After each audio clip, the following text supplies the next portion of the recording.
What if the god who commanded the flood was never the villain of the story? What if the being who ordered humanity's destruction was also the one who made civilization possible in the first place? Beneath the windswept ruins of ancient Nippur, where temple foundations still hold the memory of prayers offered 5,000 years ago, clay tablets preserve the name of a god the Sumerians feared more than any other. They called him the Great Mountain, the Lord of the Command, the one whose word once spoken could not be undone. His name was Enlil, and for 3,000 years, no king ruled without his blessing.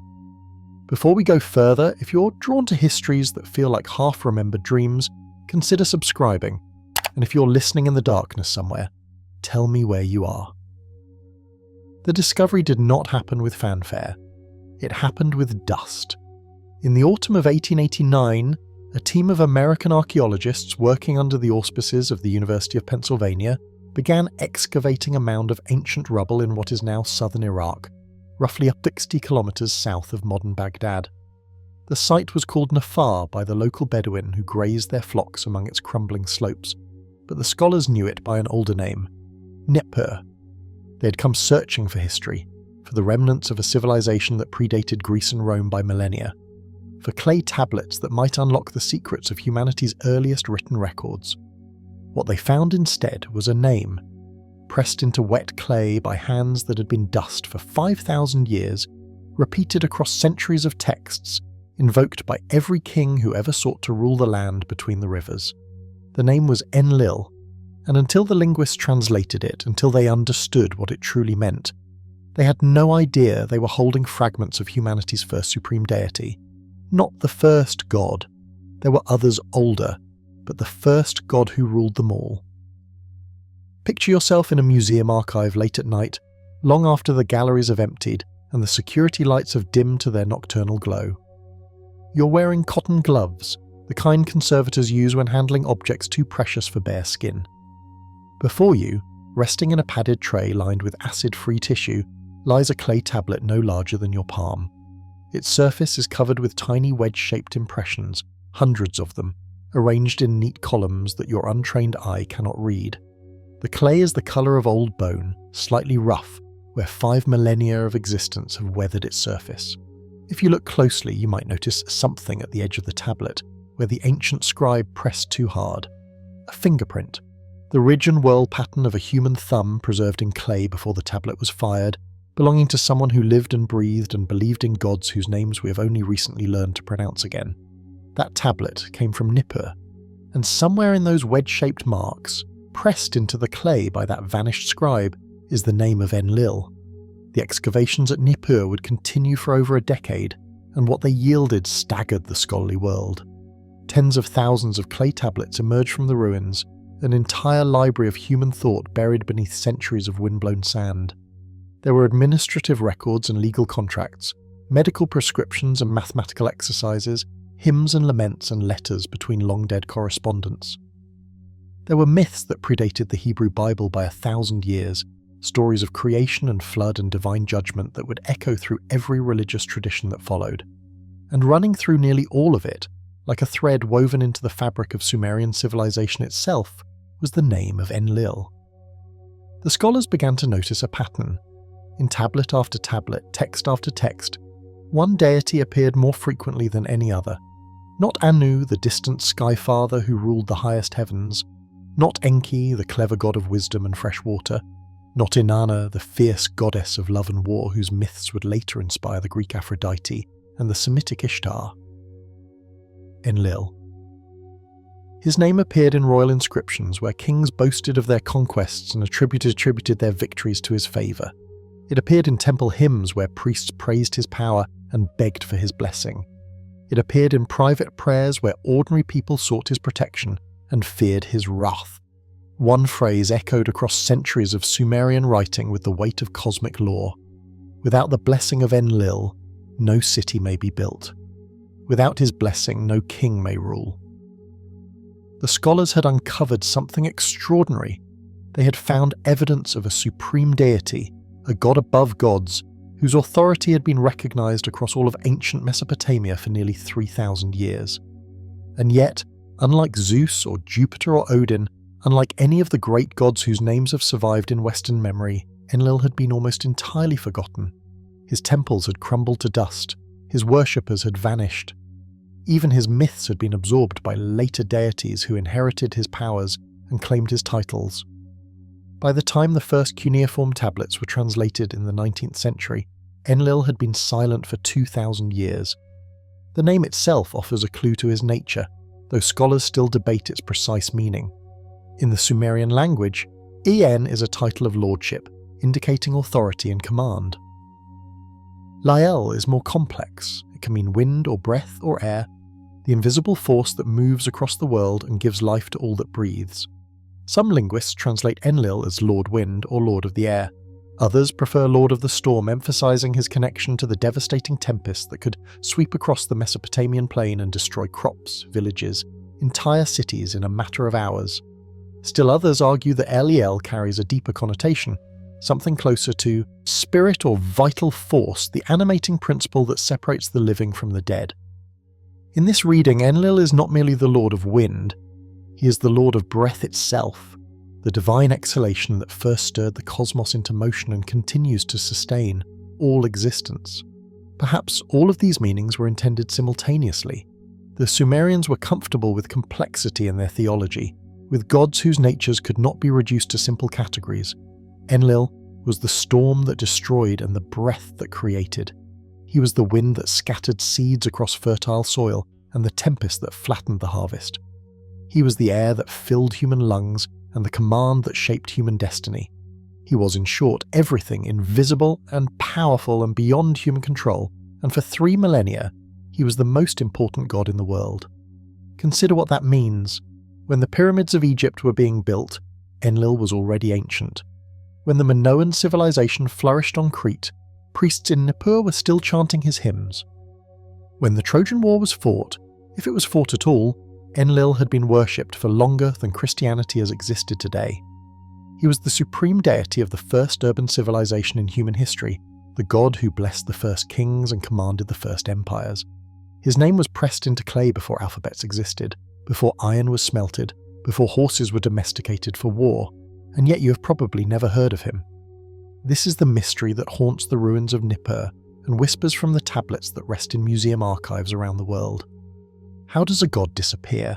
Not a minor deity, not a local spirit of springs or groves, but the supreme ruler of the cosmos, the Lord whose word could not be undone, the great mountain upon whose favour all earthly power depended. Zeus survived. His temples fell, but his myths endured through poetry and philosophy, through Roman appropriation and Renaissance revival, until his name became synonymous with divine authority itself. Odin survived, preserved in the sagas of Iceland and the folklore of Scandinavia, resurrected in modern fantasy and popular culture. Even gods we think of as obscure, Mithras and Isis and Quetzalcoatl, retain some foothold in contemporary awareness. But Enlil, who was greater than all of them, who ruled when their ancestors were not yet imagined, has faded into a silence so complete that his name is known only to specialists in ancient Near Eastern studies. The archaeologists who excavated Nippur could not have understood what they were finding. They were scholars of the 19th century, working with tools and assumptions that would be refined and revised over the following decades. Hermann Hilprecht, who led much of the excavation and later became embroiled in controversy over his interpretations of certain tablets, believed he was uncovering evidence of biblical history, proof that the stories of Genesis had roots in older Mesopotamian traditions. He was right about that, though not always in the ways he imagined. The flood story preserved in Sumerian and Akkadian texts does predate the story of Noah by centuries. The creation myths do contain echoes that would later resonate through Hebrew scripture. But Hilprecht and his colleagues could not have grasped the full significance of the god whose name appeared more often than any other in their discoveries. They were still learning to read the language. They were still piecing together a civilization that had been lost for longer than Western civilization has existed. And Enlil, patient as the clay that preserved his name, waited for someone to ask the right questions. Tonight, as you listen to these words, thousands of tablets bearing Enlil's name rest in climate-controlled archives from Philadelphia to London to Berlin. Most have been translated. Many have been published in scholarly journals read by a few hundred specialists at most. The hymns that once echoed through the Eka, the great temple of Enlil at Nippur, have been reconstructed from fragments and rendered into modern languages with varying degrees of confidence. We know more about Enlil now than anyone has known since the last cuneiform scribe set down his stylus and the old religion finally died. And yet he remains obscure, overshadowed by the gods who came after him, forgotten by the cultures that inherited his legacy without remembering his name. Perhaps that is simply how history works. Perhaps gods, like empires, rise and fall according to forces too vast and impersonal to be called fate. The Sumerians would have disagreed. They believed that nothing happened without Enlil's decree, that even the fates of other gods were subject to his command. When kingship descended from heaven, it descended at Enlil's word. When the flood swept over the earth, it swept at Enlil's command. When cities flourished or fell into ruin, they did so because Enlil had spoken their destiny. His word, once uttered, could not be changed. Not by gods, not by mortals, not by the passage of time itself. And yet here we are, 5,000 years later, and his word has fallen silent. The wind still moves across the plains where Nippur once stood. It carries dust from the ruins, grains of mud brick that might once have formed the walls of the Ekir, might once have held the prayers of priests who believed that Enlil was listening. Perhaps he was. Perhaps in some sense that our modern minds cannot quite grasp, he still is. The Sumerians believed that names held power, that to speak a god's name was to invoke his presence, to call him forth from wherever gods dwell when they are not being worshipped. If that is true, then every time a scholar reads a tablet from Nippur, every time a student puzzles over cuneiform in an ancient languages course, every time someone like you listens to a story about humanity's forgotten gods, Enlil stirs in whatever silence has claimed him. Not resurrected perhaps, but remembered. And for a god who ruled through the power of his word to be remembered might be enough. The tablets wait in their padded trays. The fingerprints of ancient scribes still mark the clay. And the name of Enlil, pressed into mud before the world we know began, whispers across the millennia to anyone willing to listen. This is his story. Or rather, this is what remains of it. Gathered from fragments and reconstructions, from hymns half understood, and myths interpreted through the lens of cultures that came long after. It is not complete. It cannot be complete. Too much has been lost, too many tablets shattered, too many temples burned, too many generations passed without anyone to carry the old words forward. But what survives is enough to glimpse the outline of something vast and strange and terrible and holy. The Lord of the Command, the Great Mountain, the God whose breath gave life and whose word brought death, the supreme deity of the first civilization, the most important god you have never heard of. Let us begin with what the tablets remember. Picture the world as the Sumerians saw it. Not a globe spinning through the void of space, not a planet orbiting a star in a universe of countless galaxies, but something older and stranger and more intimate. They imagined the cosmos as a sealed structure, a great dome of heaven arching over a flat disk of earth, the whole of it floating upon a boundless sea of primordial water. There was no empty space in their universe, no vacuum between the stars. Everything was substance, everything was presence, everything was filled with the breath and being of divine forces too vast for human comprehension. And at the center of this cosmos, holding heaven and earth apart, stood Enlil.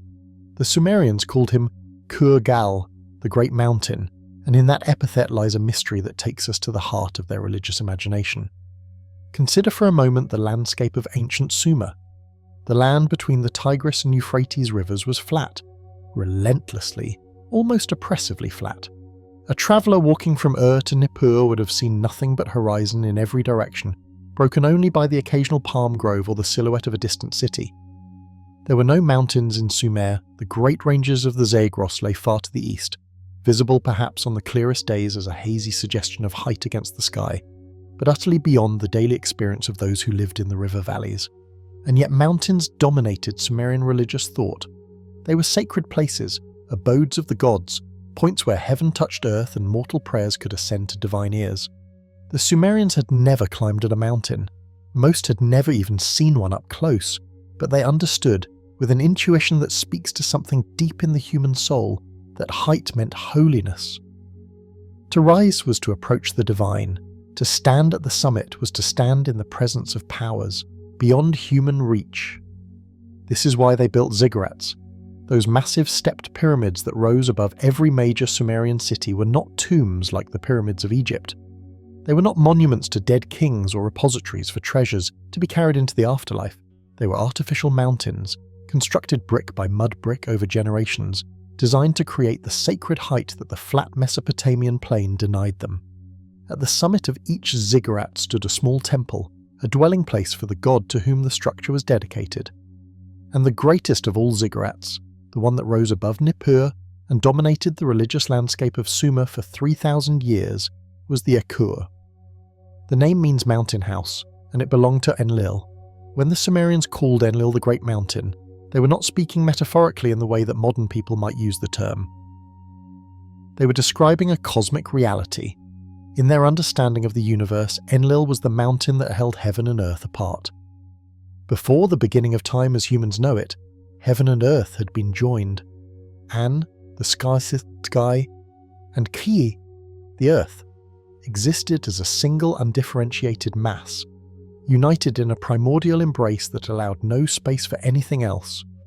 No air, no light, no room for life to emerge or gods to move. The cosmos was complete but static, whole but lifeless, perfect but sterile. And then came the separation. The texts are not entirely clear about how it happened or who initiated it. Some traditions credit Enlil himself with the act of cosmic division, the primal deed that made all subsequent existence possible. Others suggest that Enlil emerged from the separation, that he was born in the space created when heaven lifted away from earth. Perhaps both are true in the paradoxical logic of myth. What matters is what Enlil became. He became the space between. He became the air that fills the gap between the dome of the sky and the surface of the earth. He became the wind that moves through that space, the breath that animates all living things, the storm that reminds humanity of powers beyond their control. When you breathe Enlil. When the wind stirs the grain in the fields, that is Enlil moving. When thunder rolls across the sky and lightning splits the darkness, that is Enlil speaking. He is not distant like his father Anu, who dwells so far above the world that he rarely intervenes in human affairs. He is not hidden like his brother Enki, who keeps his wisdom in the depths of the subterranean waters. Enlil is here, all around us, as close as the air we breathe, and as vast as the sky we see. This is why he was the most important god, not because he was the oldest or the most powerful in some abstract cosmic hierarchy, but because he was the most present. Anu was the supreme deity in name, the father of the gods, the ruler of the highest heaven. But Anu was remote. His domain was so far above the earth that prayers could barely reach him. He was worshipped, yes, and honoured with temples and offerings, but he was not prayed to with the urgency and frequency that characterised the worship of Enlil. Anu had delegated the rule of the earthly realm to his son, and having done so, he withdrew into the silence of the upper heavens. Some scholars have compared him to a retired king, still honoured with titles and ceremonies but no longer actively involved in governance. Enlil, by contrast, was executive power. He was the god who got things done. When decisions needed to be made about the fates of cities and kings, when destinies needed to be decreed for gods and mortals alike, when the cosmic order needed to be maintained or restored, it was Enlil who spoke. His word, once uttered, became reality. His decree, once issued, could not be revoked. The texts describe him presiding over the divine assembly, the council of the great gods who gathered to determine the course of events. There were 50 of these major deities, the Annunaki, whose name means something like offspring of Anu or princely seed. They included gods of sun and moon, of war and love, of wisdom and death, of every force and phenomenon that shaped human existence. But when they gathered in assembly, it was Enlil who held the final authority. He listened to their counsel. He weighed their arguments. And then he spoke the decision that none could overturn. Imagine for a moment what it meant to live in a world governed by such a god. Every wind that blew carried his presence. Every storm that gathered on the horizon announced his power. The air you breathed was not simply a mixture of gases necessary for biological survival.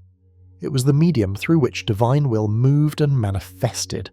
The Sumerians did not experience their world as a mechanical system operating according to impersonal natural laws. They experienced it as a living cosmos, animated by divine intention, responsive to prayer and sacrifice and the complex negotiations between human need and divine purpose. Enlil was not a metaphor for natural phenomena, Natural phenomena were expressions of Enlil. The relationship between Enlil and his brother Enki adds another dimension to this cosmic picture. Where Enlil ruled the air and the surface of the earth, Enki ruled the waters beneath. His domain was the Apsu, the freshwater abyss that the Sumerians believed lay beneath the land, the source of the springs and rivers that made agriculture possible in the arid climate of Mesopotamia. Enki was the god of wisdom and craft, of magic and cunning, of all the clever arts by which humanity survived and flourished. He was the one who taught humans the secrets of irrigation, of writing, of medicine and metallurgy. If Enlil was power, Enki was knowledge. If Enlil was command, Enki was counsel. The two brothers needed each other, complemented each other, and sometimes opposed each other in ways that would shape the destiny of gods and mortals alike. We will see this opposition most dramatically when we come to the story of the flood, when Enlil decreed the destruction of humanity and Enki found a way to circumvent that decree without technically disobeying it. But even in times of cosmic peace, the tension between these two gods reflects a fundamental duality in Sumerian thought. Authority and wisdom are not the same thing. Power and cleverness serve different purposes. The king who rules by decree and the advisor who counsels from the shadows are both necessary for governance, but they see the world through different eyes. Enlil sees what must be done and commands it. Enki sees how it might be done and enables it. Together, with their father Anu presiding in remote majesty, they form the supreme triad of Sumerian religion. The physical structure of the cosmos reflected this divine hierarchy. At the top, the dome of heaven belonged to Anu. In the middle, the air and the surface of the earth belonged to Enlil. Below, the freshwater depths belonged to Enki. 3 realms, 3 gods, 3 aspects of divine power working in concert to maintain the order of the universe. And of these 3, only Enlil truly touched human life on a daily basis. Anu was too high, Enki was too hidden, but Enlil was everywhere. He was the wind that dried the sweat on a farmer's brow, he was the storm that could destroy a year's harvest in a single night. He was the breath that newborn babies drew into their lungs and the final exhalation of the dying. He was the great mountain, yes, vast and immovable and eternal. But he was also the breeze that stirred the reeds along the riverbank and the gale that bent the palm trees nearly to the ground. He was intimate and cosmic, personal and overwhelming all at once.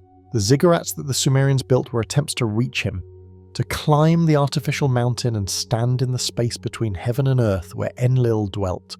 At the summit of the Eka in Nippur, priests performed rituals that we can only partially reconstruct from the fragmentary texts that survive. They sang hymns praising the great mountain. They offered sacrifices of grain and oil and animal blood. They spoke words of prayer and supplication, begging for blessing, pleading for mercy, seeking to align human will with divine decree, and perhaps on the holiest occasions, in moments of liturgical climax that the texts only hint at, they believed that Enlil descended, that the god whose breath filled the air between heaven and earth came down to the mountain house that humans had built for him, and for a moment that transcended ordinary time, the divine and human realms touched. We cannot know what the Sumerians actually experienced in those moments. We have their words, or some of their words, preserved in clay. We have their architecture, or the foundations of their architecture, excavated from the ruins.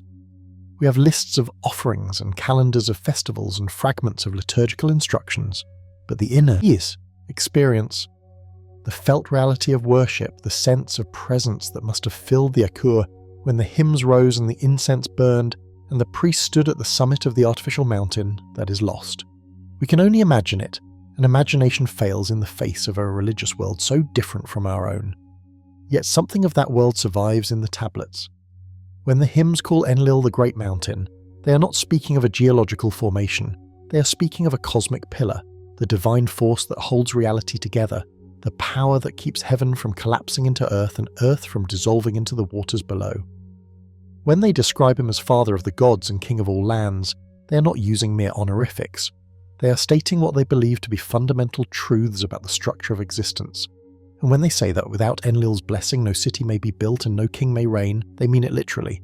Sovereignty came from Enlil, legitimacy came from Enlil. The right to rule, to build, to exist as an organized human society came from the god who stood between heaven and earth and spoke the words that shaped destiny.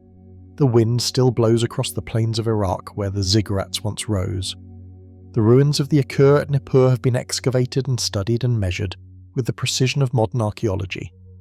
We know how large it was, how it was constructed, what materials were used, how it was rebuilt and expanded over the centuries, but we do not know what it felt like to climb those steps believing that at the summit you would stand in the presence of the great mountain, the lord of the air, the god whose breath you had been breathing all your life without knowing it. That knowledge has been lost with the priests who carried it, vanished with the worshippers who believed it, silenced with the hymns that have not been sung for 2,000 years. All that remains is the name pressed into clay waiting to be spoken again. Enlil, the great mountain, the space between heaven and earth, the god who was everywhere and is now almost nowhere, except in the tablets that remember and in the wind that still moves across the world as it always has, carrying the breath of something vast and old and perhaps not entirely forgotten. There were greater cities in ancient Sumer. Had its wealth, its towering ziggurat dedicated to the moon god Nana, its royal tombs filled with gold and lapis lazuli and the bodies of servants who followed their masters into death. Uruk had its walls, 6 miles of fortification that the Epic of Gilgamesh would later celebrate as one of the wonders of the ancient world, and its sacred precinct where Inanna, the goddess of love and war, held court in splendour that dazzled visitors from distant lands. Lagash had its warriors, its ambitious kings who carved empires from the contested border lands between rival city-states and recorded their conquests in stone for posterity to remember. But Nippur had something none of them possessed. Nippur had the house of Enlil, the Ekur, the mountain house, and that single fact made Nippur the most important city in Mesopotamia for nearly 3,000 years, even though it never commanded an army, never conquered a neighbour, never accumulated the kind of material wealth that made Ur glitter like a jewel in the southern marshlands. Nippur was not a political capital, it was something more. It was the spiritual centre of the Sumerian world, the place where heaven touched earth, the axis around which all legitimate power revolved. Many cultures have recognised such places. The Greeks spoke of Delphi as the omphalos, the navel of the world, the point where Zeus released 2 eagles from opposite ends of the earth and they met to mark the centre of all things. The Hindus locate Mount Meru at the cosmic axis, the pillar that supports the heavens and connects all realms of existence. The ancient Israelites believed that Jerusalem, and specifically the Temple Mount, stood at the point where creation began and where the divine presence dwelt most intensely among mortals. These are places where the vertical dimension of existence, the connection between the earthly and the divine, manifests with particular clarity. They are gaps in the ordinary fabric of the world through which sacred power flows. And for the Sumerians, that place was Nippur. The name itself may derive from a word meaning crossing point or ford, suggesting a location where different realms intersected, where boundaries could be traversed, where what was separated elsewhere came together. The echo rose at the heart of Nippur like a mountain rising from a plain, which in the flat landscape of southern Mesopotamia it essentially was. We do not know exactly how tall the original structure stood, because it was rebuilt and expanded many times over the centuries, each generation of rulers adding their own contributions to the sacred complex. But we know it was massive. Archaeological excavations have revealed foundations that speak of a structure dominating the city skyline, visible for miles across the surrounding farmland, announcing to every traveller approaching from any direction that they were entering holy ground. The temple complex covered acres. There were courtyards for public gatherings and inner sanctums restricted to priests alone. There were storerooms for the vast quantities of offerings that flowed into the temple from across Sumer, and workshops where craftsmen produced the ritual objects needed for worship.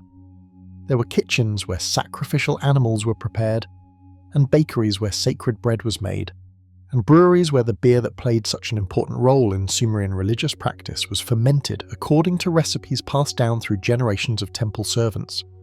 The Iker was not merely a place of prayer, it was an institution, an economy, a small city within a city, employing hundreds of people in the service of the great mountain. The land surrounding Nippur belonged to Enlil. That is not a metaphor or a theological abstraction. The temple owned vast agricultural estates, fields and orchards and pastures that had been donated by kings seeking divine favour, or bequeathed by wealthy individuals hoping to secure blessing in this life and the next. These lands were worked by tenant farmers and temple slaves, and the produce flowed into the Eka to feed the god and his servants. Yes, to feed the god. The Sumerians believed that the statues in their temples were not mere representations of the divine, but actual dwelling places where the gods resided. The statue of Enlil in the innermost sanctuary of the Echo was Enlil in some mystical sense that our modern categories struggle to capture, and like any living being, he needed to eat. Every day, priests presented elaborate meals before the divine image. Bread and beer, meat and fish, fruits and vegetables, all the bounty of the Mesopotamian agricultural system laid out on tables before the wall. After a suitable interval during which the divine essence of the food was consumed by the invisible presence inhabiting the statue, the physical remains were distributed to the temple personnel. This was not considered leftovers in any demeaning sense. To eat what Enlil had tasted was to share in sacred communion, to take into your own body something that had been touched by divine power. The economics of ancient temples were inseparable from their religious functions. The Echo did not simply receive offerings, it redistributed them. It provided employment for priests and scribes, craftsmen and labourers, singers and musicians who performed the liturgies. It fed the poor and housed the homeless, fulfilling social welfare functions that would not be assumed by secular governments for millennia. It served as a bank, storing valuables for safekeeping and making loans to merchants and farmers. It trained the scribes who would go on to staff the bureaucracies of every city-state in Sumer, giving Nippur an outsized influence on Mesopotamian culture that extended far beyond its modest political power. The scribal schools of Nippur were famous throughout the ancient world. It was here that the curriculum for Sumerian education was developed and standardized. Here that the great literary works were copied and preserved. Here that young men learned the difficult art of pressing wedge-shaped marks into wet clay and reading the accumulated wisdom of their civilization. The tablets that archaeologists recovered from Nippur include not only religious texts but also school exercises, lists of words and signs that students memorized, mathematical problems they solved, literary passages they copied again and again until the archaic language and elaborate style became second nature. Much of what we know about Sumerian literature comes from tablets found at Nippur, preserved because the scribal tradition there was so strong and the commitment to textual transmission so deep. When the spoken Sumerian language eventually died out, replaced by Akkadian and later Aramaic and Arabic, it was the scribal tradition that kept the old texts alive, copying them century after century, maintaining a body of sacred literature that would otherwise have been lost. The hymn to Enlil, one of the longest and most elaborate Sumerian compositions that survive, almost certainly originated at Nippur and was performed there in the great festivals that mark the religious calendar. We have fragments of this hymn from multiple tablets pieced together by scholars over decades of painstaking work. It praises Enlil in language that strains toward the limits of human expression, piling epithet upon epithet, image upon image, attempting to capture in mere words the overwhelming reality of the god who held heaven and earth apart. The hymn describes the Echo in terms that suggest not just a building, but a cosmic structure, a place where the boundaries between realms grow thin and the presence of the divine becomes almost unbearably intense. No god can dwell there without Enlil's permission, the hymn declares. Even the other great deities approach with reverence, knowing that they stand in the presence of the one whose word shapes destiny. But the most remarkable thing about Nippur was its political neutrality. Throughout the turbulent history of ancient Sumer, as city-states rose and fell, as dynasties conquered and were conquered in turn, as borders shifted and alliances crumbled, Nippur remained above the fray. It was never the seat of a major dynasty. It never sought to dominate its neighbours militarily or economically, and yet every king who aspired to rule over more than his own city walls came to Nippur to seek legitimization. This was not optional. This was not a matter of personal piety or political calculation. This was cosmic necessity. To rule without Enlil's blessing was to rule against the order of the universe itself. Such rule might persist for a time through force of arms, but it was inherently unstable, inherently illegitimate, marked for eventual failure by the very structure of reality. The kings who came to Nippur understood this. They came from Ur and Uruk, from Lagash and Umma, from Akkad in the north and Eridu in the south. They came as conquerors flush with victory and as suppliants desperate for divine support. They brought offerings lavish enough to fill the temple storerooms, gold and silver and precious stones, cattle and sheep and grain beyond counting. They prostrated themselves before the statue of Enlil in the innermost sanctuary, speaking words of praise and petition that the priests had taught them, hoping to hear in response some sign of favour, some indication that the great mountain approved of their rule and would sustain it against enemies human and divine. The inscriptions they left behind record these visits with a consistency that speaks to their importance. King after king, dynasty after dynasty, the formula repeats. I went to Nippur, I entered the Eka, I made offerings to Enlil. Enlil looked upon me with favour. Enlil granted me kingship. The specifics vary, but the structure remains constant across 1,000 years of Sumerian history. Whoever you were, wherever you came from, whatever victories you had won on the battlefield, your legitimacy as a ruler depended on that moment in the Eka, when the god whose word could not be changed spoke your destiny. We can only imagine what those moments were like. The king, stripped perhaps of his royal regalia, approaching the sanctuary as a supplicant rather than a sovereign. The priests, guardians of rituals passed down through generations, performing the ancient rites that opened communication between mortal and divine. The darkness of the inner chamber, lit only by oil lamps that cast flickering shadows on walls decorated with images of the god and his symbols. The silence, heavy with anticipation, as the king waited for some sign that his offerings had been accepted, that his prayers had been heard, that his rule would be blessed by the power that held the cosmos together. And then what? A word from the high priest speaking perhaps in the voice of the god. A favourable omen read from the entrails of a sacrificed animal. A dream that came to the king as he slept in the sacred precinct, interpreted by temple diviners as a message from Enlil himself. We do not know exactly how divine approval was communicated, because the texts that describe these rituals are fragmentary, and the inner workings of Sumerian religion remain partially obscure. But we know that kings believed they received it. We know that they acted on that belief, returning to their cities to rule with a confidence grounded not in military might alone but in cosmic sanction. And we know that the priests of Nippur, guardians of this dispensation of legitimacy, held a power that no army could challenge. The political neutrality of Nippur made this system possible. If Nippur had been a competing power, if its priests had been suspected of favouring one dynasty over another for political reasons, the whole structure would have collapsed. But Nippur stood apart. It threatened no one, it coveted no territory, it sought no conquests. It simply maintained the house of Enlil and administered the rituals through which divine favour flowed. All cities could trust Nippur because Nippur was no city's rival. The blessing it conferred carried weight precisely because it came from a place above the petty competitions of earthly politics, a place where only the will of the gods mattered. During the Ur III period, roughly 2012 to 2004 BCE by modern reckoning, this system reached its most elaborate expression.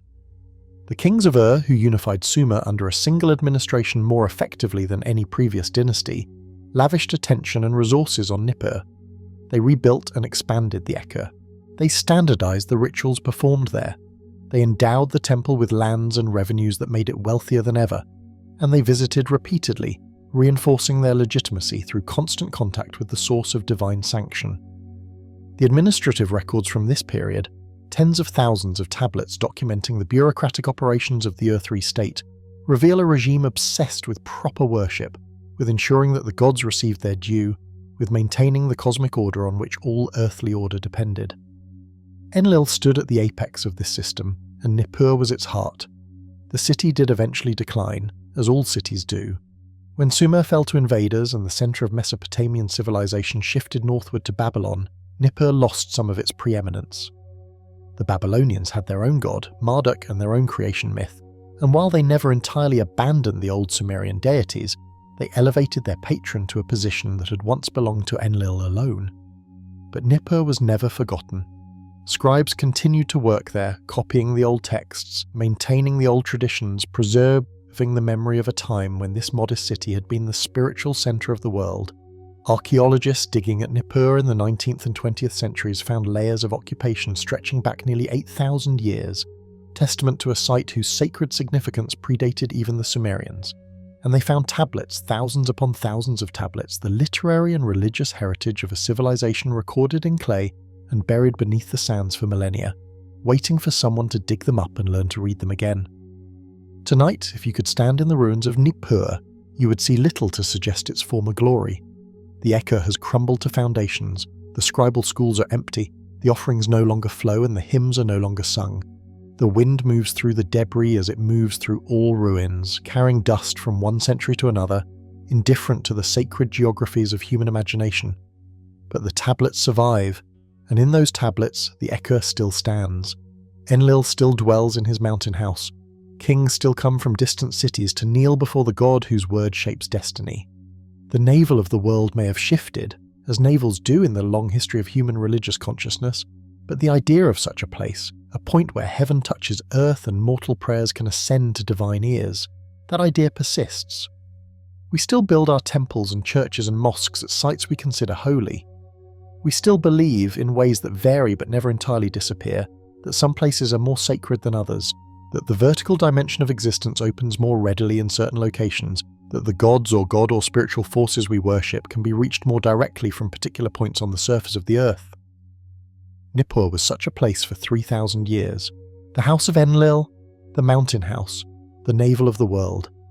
And though its stones have fallen and its priests have died and its god has been silent for 2 millennia, something of what it meant lingers in the human need for sacred space, for places where we can approach what is greater than ourselves and hope to be heard. The gods of Sumer were not solitary. They married. They had children. They quarrelled with their siblings and disappointed their fathers, and competed for favour and inheritance in ways that would be instantly recognisable to any human family torn by ambition and love and resentment. The Sumerians did not imagine their deities as abstract cosmic forces, remote and impersonal, operating according to principles beyond human comprehension.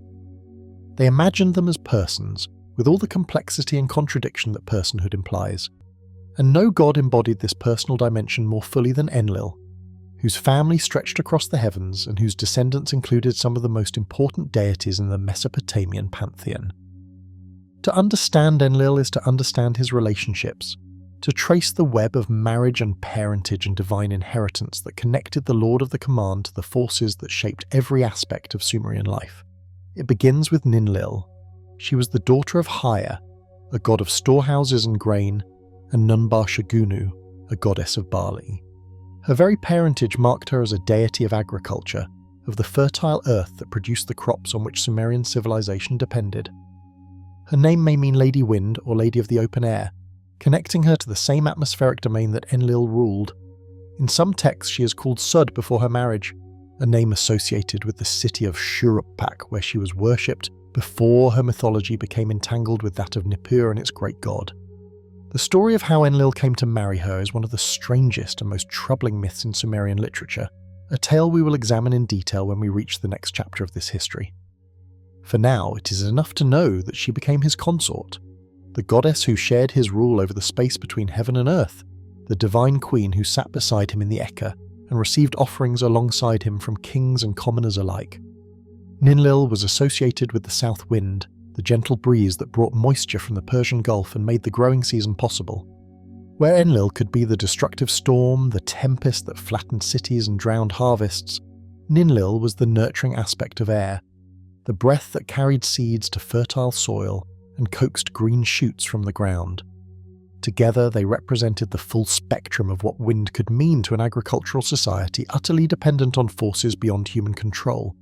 The favourable wind and the devastating gale, the breath of life and the blast of death, the power that sustained and the power that destroyed, this duality would echo through their children, each of whom inherited some aspect of their parents' divine nature and extended it into new domains.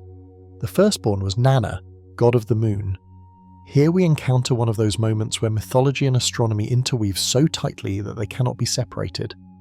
The Sumerians were careful observers of the night sky, tracking the movements of celestial bodies with a precision that would later form the foundation of Babylonian mathematical astronomy.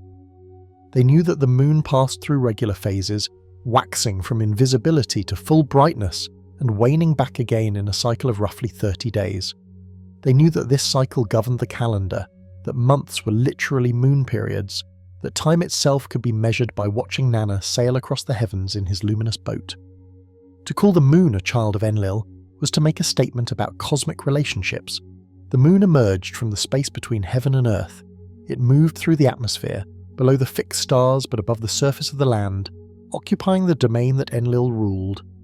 Its light was not its own, but reflected, borrowed from the sun and transformed into something cooler and gentler, appropriate for the night hours when humans slept and the rhythms of the world slowed towards stillness. In calling Nanna the son of Enlil and Ninlil, the Sumerians were encoding their observations about where the moon belongs in the structure of the cosmos, what kind of light it produces, how it relates to the other celestial bodies and to the earthly world below. Nanna was worshipped primarily at Ur, where the great ziggurat dedicated to him still stands in partial ruin, one of the best preserved structures from ancient Mesopotamia. The kings of the Ur III dynasty claimed special devotion to the moon god, and their inscriptions frequently invoke both Nanna and his father Enlil, tracing a line of divine authority from the supreme deity through his lunar son to the human rulers who governed in their name. The moon was associated with fertility and cattle herding, with the cycles of growth and reproduction that governed both agricultural and pastoral life. Nanna was called Father of the Gods, not because he preceded Enlil in the divine hierarchy, but because so many important deities traced their lineage to him, and none were more important than his own children, Utu and Inanna, the sun and the planet Venus, two of the most prominent objects in the Mesopotamian sky. Utu, known as Shamash in Akkadian, was the sun god, bringer of light and heat, enemy of darkness and all the evil that hid within it. He was the god of justice because the sun sees everything, because nothing can be concealed from his all-penetrating rays, because truth comes to light as inevitably as dawn follows night. When Sumerian kings wanted to present themselves as just rulers, they invoked Shamash. When legal codes were inscribed in stone, they often depicted the king receiving the laws from the sun god, whose authority to judge was beyond question. Inanna, later known as Ishtar, was something else entirely. She was the goddess of love and war, of sexuality and violence, of the planet Venus that appears as both morning star and evening star, vanishing between these appearances in a journey that Sumerian mythology described as a descent to the underworld. Inanna was Enlil's granddaughter, 2 generations removed from the Lord of the Command, and yet she was one of the most actively worshipped deities in Mesopotamia, her temples rivaling those of gods far senior to her in the divine hierarchy. She was also one of the most complex and contradictory figures in Sumerian religion, a goddess who defied easy categorization, who transgressed boundaries, who took what she wanted and destroyed what displeased her with a ferocity that even the other gods feared. Through Nanna, Enlil was connected to all of this. The sun that made agriculture possible, the planet whose movements marked the seasons, the goddess whose passions drove the world. The web of divine genealogy tied these forces together into a cosmic family, related by blood, bound by obligation, united in the task of maintaining the order that Enlil had decreed. But Nanna was not Enlil's only son. There was also Ninurta, the warrior, the champion of the gods, the one who could be called upon when cosmic order was threatened by forces too terrible for other deities to confront. Ninurta's mythology is extensive and violent, filled with battles against monsters and demons, with heroic quests to retrieve stolen powers, with triumphant returns bearing the spoils of divine combat. He was associated with the spring thunderstorms that brought rain to the fields after the dry season, with the agricultural tools that broke the soil and made planting possible, with the controlled violence that civilization requires to sustain itself against the chaos always pressing at its borders. The most famous myth involving Ninurta is the story of Anzu, a tale we will examine more closely when we discuss the Tablets of Destiny. For now, it is enough to know that when a monstrous bird stole the tablets that gave Enlil his supreme authority, it was Ninurta who was sent to retrieve them. Other gods were asked first. Other gods refused, intimidated by the power that Anzu now wielded. Only Ninurta accepted the mission, and only Ninurta succeeded, defeating the monster after a battle that shook the foundations of heaven and earth. He returned the tablets to his father and was rewarded with honours and titles that elevated him among the highest ranks of the divine hierarchy. This is what sons are for in the logic of divine genealogy. They extend their father's power, they defend their father's interests, they fight the battles that the father himself, for whatever reason, cannot or will not fight. Ninurta was Enlil's strong right arm, the executor of divine violence, the champion who ensured that the Lord of the Command remained Lord even when his authority was challenged. And then there was Nergal. If Ninurta represented the acceptable face of divine violence, the warrior who fought for cosmic order, Nergal represented something darker. He was the god of plague and pestilence, of the scorching summer sun that withered crops and killed the unwary. of death itself in its most terrifying aspects. His domain was the underworld, that shadowy realm beneath the earth where the dead dwelt in misery, eating dust and drinking dirty water, stripped of all the pleasures they had known in life. Nergal was not a god anyone wanted to attract the attention of. His worship was propitiation rather than celebration, an attempt to avert his gaze, to convince him to pass over your household when he stalked the land, bringing fever and suffering. That such a god should be counted among Enlil's children tells us something important about how the Sumerians understood divine power. It was not simply benevolent. The same authority that blessed the king and made the grain grow also sent the plague and opened the gates of the underworld. The same god whose word established cosmic order also decreed the destruction of humanity in the flood. Power encompasses all outcomes, favourable and unfavourable alike. A supreme deity who could only bless would not be supreme. Enlil's children thus represented the full range of what divine power could accomplish, from the gentle light of the moon to the scorching death of pestilence, from the heroic violence that preserved order to the implacable violence that destroyed the living and claimed them for the realm of the dead. There were other children as well, other divine figures whose connection to Enlil varied according to different textual traditions and local theological developments. Nisaba deserves particular mention. She was the goddess of writing, of grain, of the scribal arts that made Sumerian civilization possible. Her connection to Enlil is significant because it links the Lord of the Command to the technology of command itself. Writing was not merely a practical skill in ancient Sumer. It was a sacred art, a gift from the gods that allowed humans to record divine words and preserve them across generations. The scribes who pressed cuneiform into clay were performing a religious function as much as an administrative one. They were capturing the breath of the gods, fixing in permanent form the decrees and hymns and stories that would otherwise vanish with the speakers who uttered them. Nisaba presided over this miraculous process. She taught the scribes their art, she blessed the reed stylus and the clay tablet.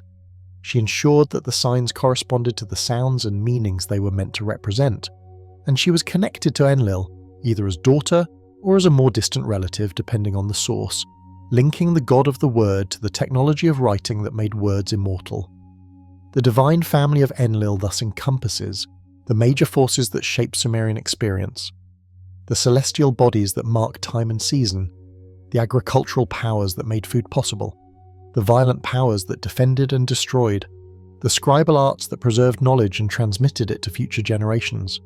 These were not separate departments of a cosmic bureaucracy. They were family members, related by blood, bound by the complex emotions that family relationships entail. The myths that describe these gods often focus on their interactions with each other, their conflicts and collaborations, their jealousies and loyalties. When Inanna descends to the underworld and is killed by her sister Ereshkigal, it is family drama playing out on a cosmic scale. When Ninurta battles monsters to retrieve his father's stolen power, it is a son fulfilling his obligation to his father. When Nanna sails across the night sky in his luminous boat, he travels through the domain his father rules, carrying the light his father's position makes possible. The Sumerians understood their gods through the lens of family, because family was the fundamental unit of social organization, the primary context in which power and obligation were negotiated, the model that made sense of relationships at every level of society.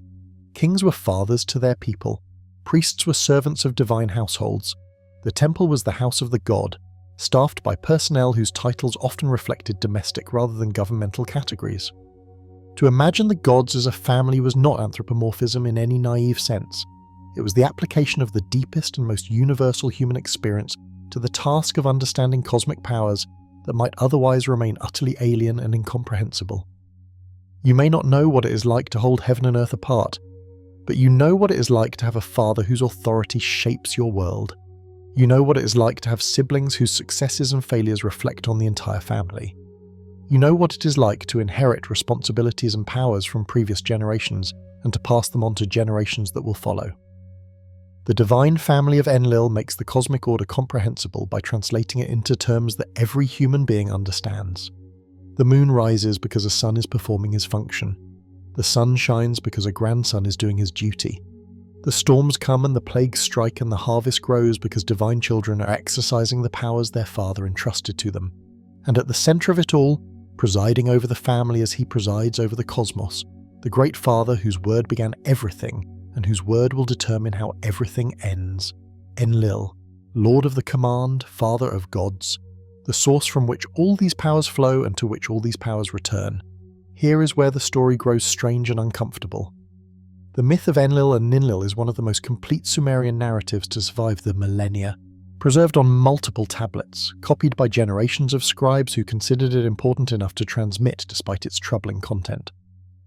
Modern readers approaching this text for the first time often experience a kind of moral vertigo, a disorientation that comes from encountering a sacred story whose values do not align with our own.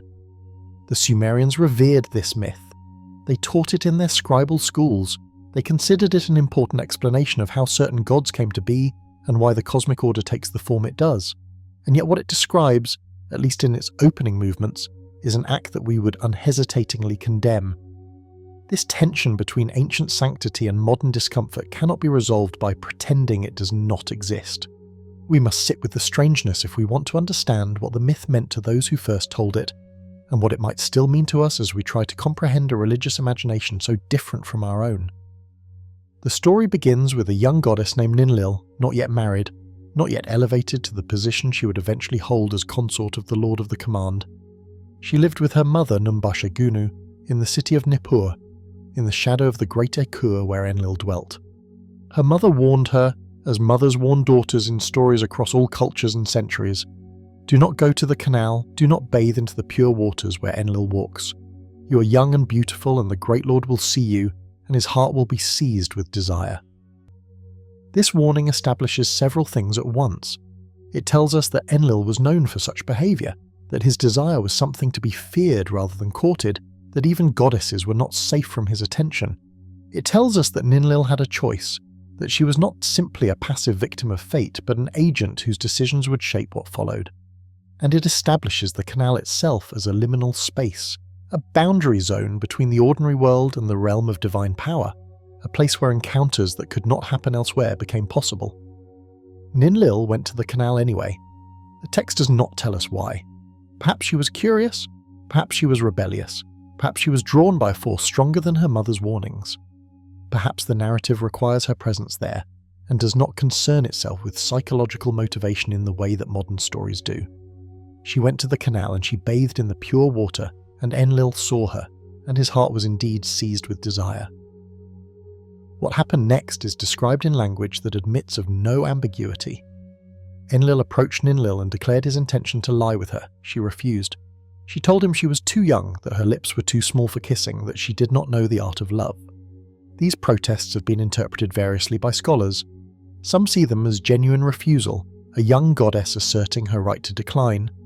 Others see them as ritual language, a formal resistance that was expected to precede sexual union in certain ceremonial contexts. Still others note that Ninlil's objections focus on her inexperience rather than her unwillingness, suggesting that she might have been open to Enlil's advances under different circumstances. None of these interpretations fully resolve the discomfort of what follows. Enlil did not accept her refusal. He called his minister Nusku and commanded him to bring a boat. He took Ninlil upon the water and he lay with her despite her protests. The text uses a word that can mean both sexual union and rape, and the context makes clear that this union was not consensual in any sense we would recognize. The great god, the supreme deity, the lord of the command whose word shaped destiny, forced himself upon a young goddess who had said no. And from this act, Nanna the moon god was conceived. The Annunaki, the 50 great gods who formed the divine assembly, learned what Enlil had done. Their response is one of the most remarkable elements of the myth.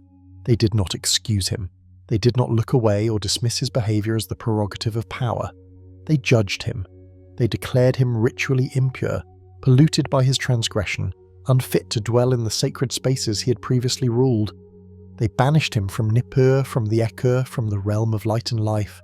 They sentenced him to descend to the underworld, the land of no return, the shadowy domain beneath the earth where the dead dwelt in misery. Even the supreme deity was not above divine law. This is a striking theological statement. It suggests that there are principles more fundamental than any individual god, constraints that bind even the most powerful, consequences that follow from transgression regardless of the transgressor's status. Enlil had violated something sacred. Perhaps it was the sanctity of refusal. Perhaps it was the purity of the young goddess. Perhaps it was some cosmic law governing the proper conduct of desire. Whatever the specific violation, it could not be overlooked simply because the violator sat at the apex of the divine hierarchy. He had to be punished. He had to descend to the realm of death. He had to face the consequences of his action. But the story does not end with punishment. It twists in ways that complicate any simple moral reading. Ninlil, now pregnant with the moon god, chose to follow Enlil to the underworld. The text gives no clear explanation for this choice. Perhaps she loved him despite what he had done. Perhaps she felt bound to him by the child growing within her. Perhaps she recognized that her destiny was now intertwined with his and could not be separated. Perhaps the narrative logic required her presence for what was to follow. Whatever the reason, she descended after him, leaving the realm of light to enter the land of shadows. What follows is one of the strangest sequences in Sumerian mythology. As Enlil descended towards the underworld, he encountered 3 guardians at 3 successive gates. At each gate he took on a disguise, assuming the identity of the gatekeeper, and at each gate Ninlil approached, seeking her husband, and at each gate Enlil in disguise lay with her again, and she conceived again. 3 times this happened. 3 children were conceived in the underworld, children who would remain there as substitutes, as replacements, as the price that had to be paid for the moon god to ascend to the heavens where he belonged. The logic here is both strange and precise. Nanna, conceived in the world above, was a god of light, destined to sail across the night sky and mark the passage of months and years. But the underworld has its own laws. Those who enter do not leave. The dead remain dead. Even gods who descend must provide substitutes if they wish to return. By conceiving 3 children in the underworld, Enlil ensured that there would be 3 divine beings to remain below, 3 gods of the dark places to balance the one god of light who would escape. The cosmic economy demanded payment. The payment was made in the currency of divine offspring. The children born in the underworld became gods of that realm. Nergal, lord of plague and pestilence, master of the land of the dead, may be one of these children depending on which version of his genealogy one follows. The other 2 are more obscure, their names varying across different textual traditions, their functions lost in the fragmentary nature of our sources. But their role in the myth is clear. They are the price, they are the substitutes, they are what had to remain below so that Nanna could rise above. And with this payment made, Enlil was able to return from the underworld. He was restored to his position in Nippur. He resumed his place in the Ekur. Ninlil took her place beside him as his consort, the goddess of the south wind, the mother of the moon. The transgression that began the story was not forgotten, but it was somehow resolved, integrated into a cosmic order that made room for it, transformed from violation into foundation. How are we to understand this? Scholars have proposed numerous interpretations over the century, and more since the tablets were first translated. Some see the myth as a ritual text, a script for ceremonies that enacted the sacred marriage between god and goddess, ceremonies in which token resistance was part of the performance. In this reading, Ninlil's refusal was not genuine but conventional, a ritualized no that preceded an inevitable yes, a pattern that appears in marriage customs across many cultures. The discomfort modern readers feel would then be a misunderstanding, a failure to recognize the ritual context that original audiences would have taken for granted. Others see the myth as a cautionary tale, a warning to young women about the dangers of ignoring maternal advice, about the consequences of placing oneself in situations where powerful males might take advantage. In this reading, the story is deeply patriarchal, reinforcing structures of control over female sexuality by showing what happens when those structures are defied. Ninlil was warned. Ninlil did not listen. Ninlil suffered the consequences. The moral would be clear to any young goddess or woman who heard the tale. Still others focus on the cosmological function of the myth, its explanation of how certain gods came to exist and why the moon rises in the sky while other divine children dwell in darkness below. In this reading, the ethical dimensions of the story are secondary to its explanatory purpose. The myth answers questions about the structure of the cosmos. Why is there a moon? Because Enlil lay with Ninlil by the canal. Why are there gods in the underworld? Because Enlil lay with Ninlil in the realm below. The narrative provides origins. and origins in mythological thinking often involve violence or transgression, the breaking of a previous order so that a new order can emerge. Perhaps all of these readings capture part of the truth. Perhaps the myth functioned differently for different audiences, speaking to ritual practitioners in one register and to young women in another, and to theological speculators in a third. Perhaps we should resist the modern impulse to find a single meaning, and instead allow the myth its multiplicity, its capacity to mean several things at once, its refusal to resolve into comfortable clarity. What remains undeniable is the darkness at the heart of the story. The supreme god violated a young goddess. He was punished for it. He found a way to escape his punishment. She followed him and became his queen. Children were born, some to light and some to shadow. The cosmic order was established or re-established or modified to accommodate what had happened. And the Sumerians told this story as a sacred narrative, copied it in their schools, incorporated it into their understanding of how the gods related to one another and why the world was structured as it was. We cannot make this story comfortable. We should not try. The discomfort is part of what it offers us, a reminder that ancient peoples were not simply earlier versions of ourselves, that their moral frameworks and religious imaginations operated according to principles we may never fully grasp. The myth of Enlil and Ninlil comes from a world where divine power was not constrained by human ethics, where gods could do terrible things and remain worthy of worship, where the distinction between sacred and profane did not map onto the distinction between good and evil in any straightforward way. To enter that world requires a suspension not just of disbelief but of judgment, a willingness to encounter the strange on its own terms before we rush to condemn or explain away what disturbs us. The moon still rises. Whatever violence attended its mythological origin, whatever darkness lies at the foundation of its existence, Nana still sails across the night sky as he has since before human. Memory began. The Sumerians saw him there and told stories about where he came from, and those stories included elements we find troubling. But they also found meaning in those stories, found ways to understand their world and their gods that made sense to them, found frameworks for thinking about power and transgression and consequence and restoration that served their needs even if they do not serve ours. The tablets preserve what the tablets preserve. The myth is what it is, and somewhere beneath our feet, if the Sumerians were right, 3 divine children still dwell in the underworld, substitutes for the brother who escaped the light, payment for a cosmic debt that was incurred when the Lord of the Command saw a young goddess bathing in the pure canal and his heart was seized with desire. This is not a comfortable story. It was never meant to be. It is a story about power and its consequences, about transgression and its costs, about the complicated ways that violation and creation intertwine in the mythological imagination. It is a story about Enlil at his most troubling, the supreme god as rapist and exile, punished and restored, diminished and elevated in a single narrative arc. And it is a story that the Sumerians considered important enough to preserve, sacred enough to teach, meaningful enough to copy generation after generation until the last scribe set down his stylus and the old religion finally fell silent. The discomfort we feel is our own. The meaning they found was theirs. And somewhere between those two responses, in the gap that separates ancient understanding from modern judgment, the myth continues to speak, demanding that we grapple with its darkness if we want to understand its light. The Sumerians had a phrase that echoes through their inscriptions like a warning and a promise, repeated so often across so many centuries that it became a defining characteristic of their theology. Enlil's word cannot be changed. Not will not. Cannot. This was not understood as a matter of divine preference or self-imposed restraint.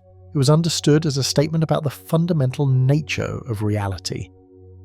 When Enlil spoke, when the Lord of the Command opened his mouth and uttered a decree, that decree became woven into the fabric of existence itself. It could not be undone because undoing it would require unmaking the cosmos. His word was not metaphor, it was physics.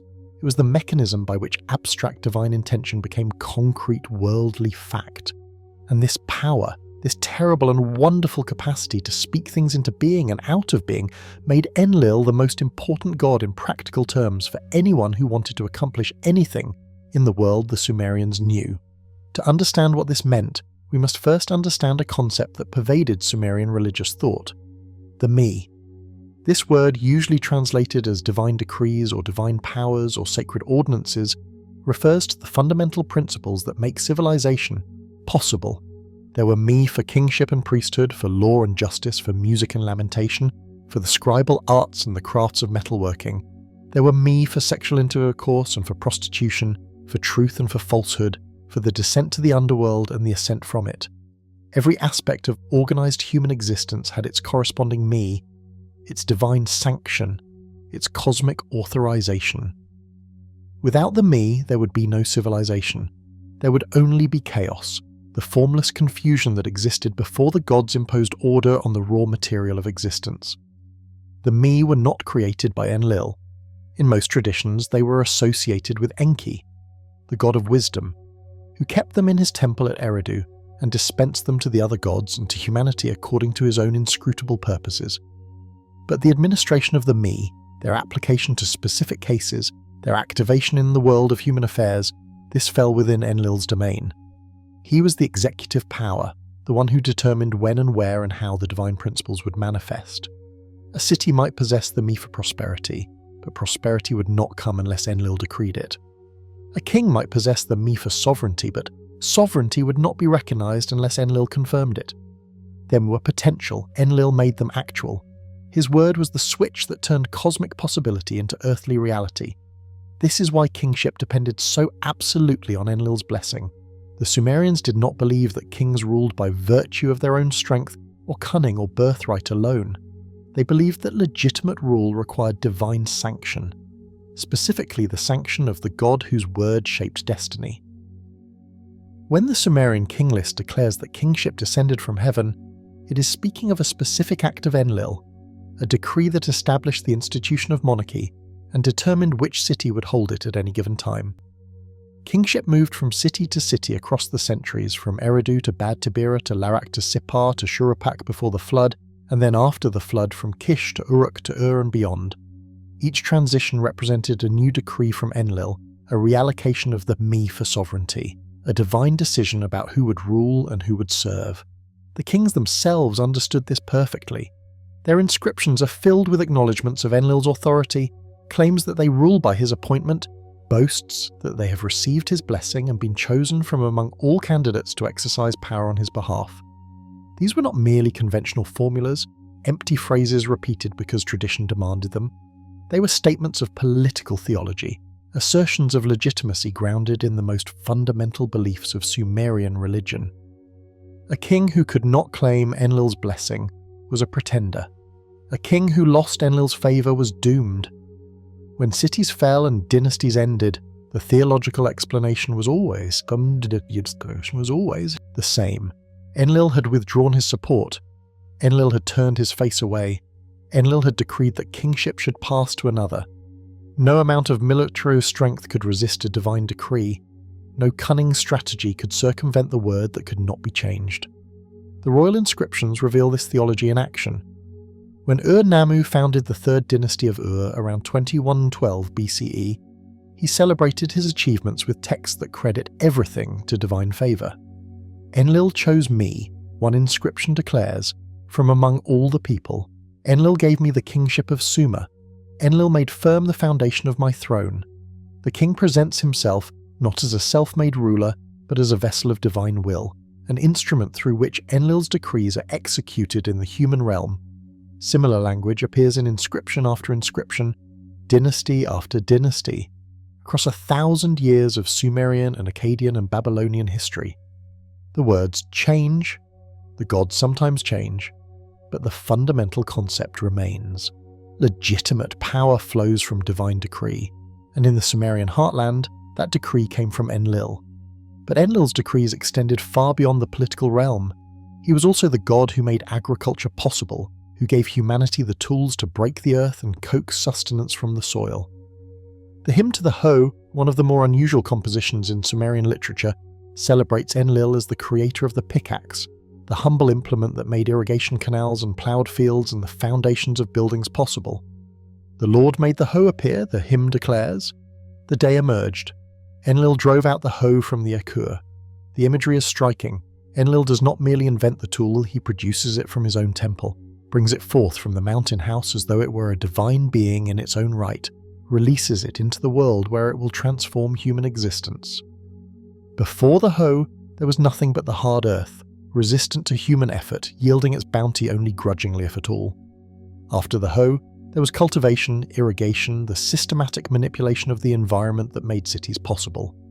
The hoe was civilization, concentrated in a single tool, and it came from Enlil.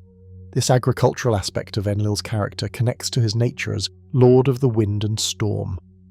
The Mesopotamian climate was harsh. Rain fell rarely in the southern river valleys. Agriculture depended almost entirely on irrigation, on the channeling of river water through elaborate canal systems that required constant maintenance and expansion. But rain did fall sometimes, brought by storms that swept across the plain from the mountains to the east and north. These storms were Enlil. The thunder was his voice, the lightning was his weapon, the rain was his blessing, the gift that supplemented the irrigation canals and ensured that crops would grow even in years when the rivers ran low. But storms could also destroy. The same wind that brought hand could bring floods, could knock down buildings, could strip the soil from fields and leave devastation in its wake. The Sumerians knew both aspects of Enlil's meteorological character, and they incorporated both into their understanding of his nature. He was the storm that blessed and the storm that cursed, the wind that nourished and the wind that annihilated. You could not have one without the other. You could not worship the god of life giving rain without also fearing the god of catastrophic tempest. This double nature reaches its most devastating expression in the Lament for Ur, one of the most powerful and haunting compositions in Sumerian literature. The text describes the destruction of the city of Ur around 2004 BCE, when invading forces from the east overran the Third Dynasty and brought the last great Sumerian kingdom to an end. But the lament does not attribute this destruction to human enemies alone. It attributes it to the gods, and specifically to Enlil. The lord of all the lands has abandoned his stable. His sheepfold has been delivered to the wind. Enlil has abandoned Nippur. His sheepfold has been delivered to the wind. The city is described as devastated not because foreign armies were too powerful to resist, but because Enlil decreed its devastation. He convened the divine assembly. He spoke his unalterable word. He determined that Ur should fall, that its temples should be destroyed, that its people should be scattered, that the kingship it had held should pass to other hands, and because his word could not be changed, Ur fell. The lament gives voice to the anguish of those who survived, who witnessed the destruction of their city and had to make theological sense of it. How could Enlil, who had blessed Ur for generations, who had confirmed its kings and accepted its offerings and dwelt in its temples, how could he allow this? How could he decree this? The answer the lament provides is not comforting in any modern sense. It is simply an acknowledgement of divine sovereignty. Enlil decides. Enlil decrees.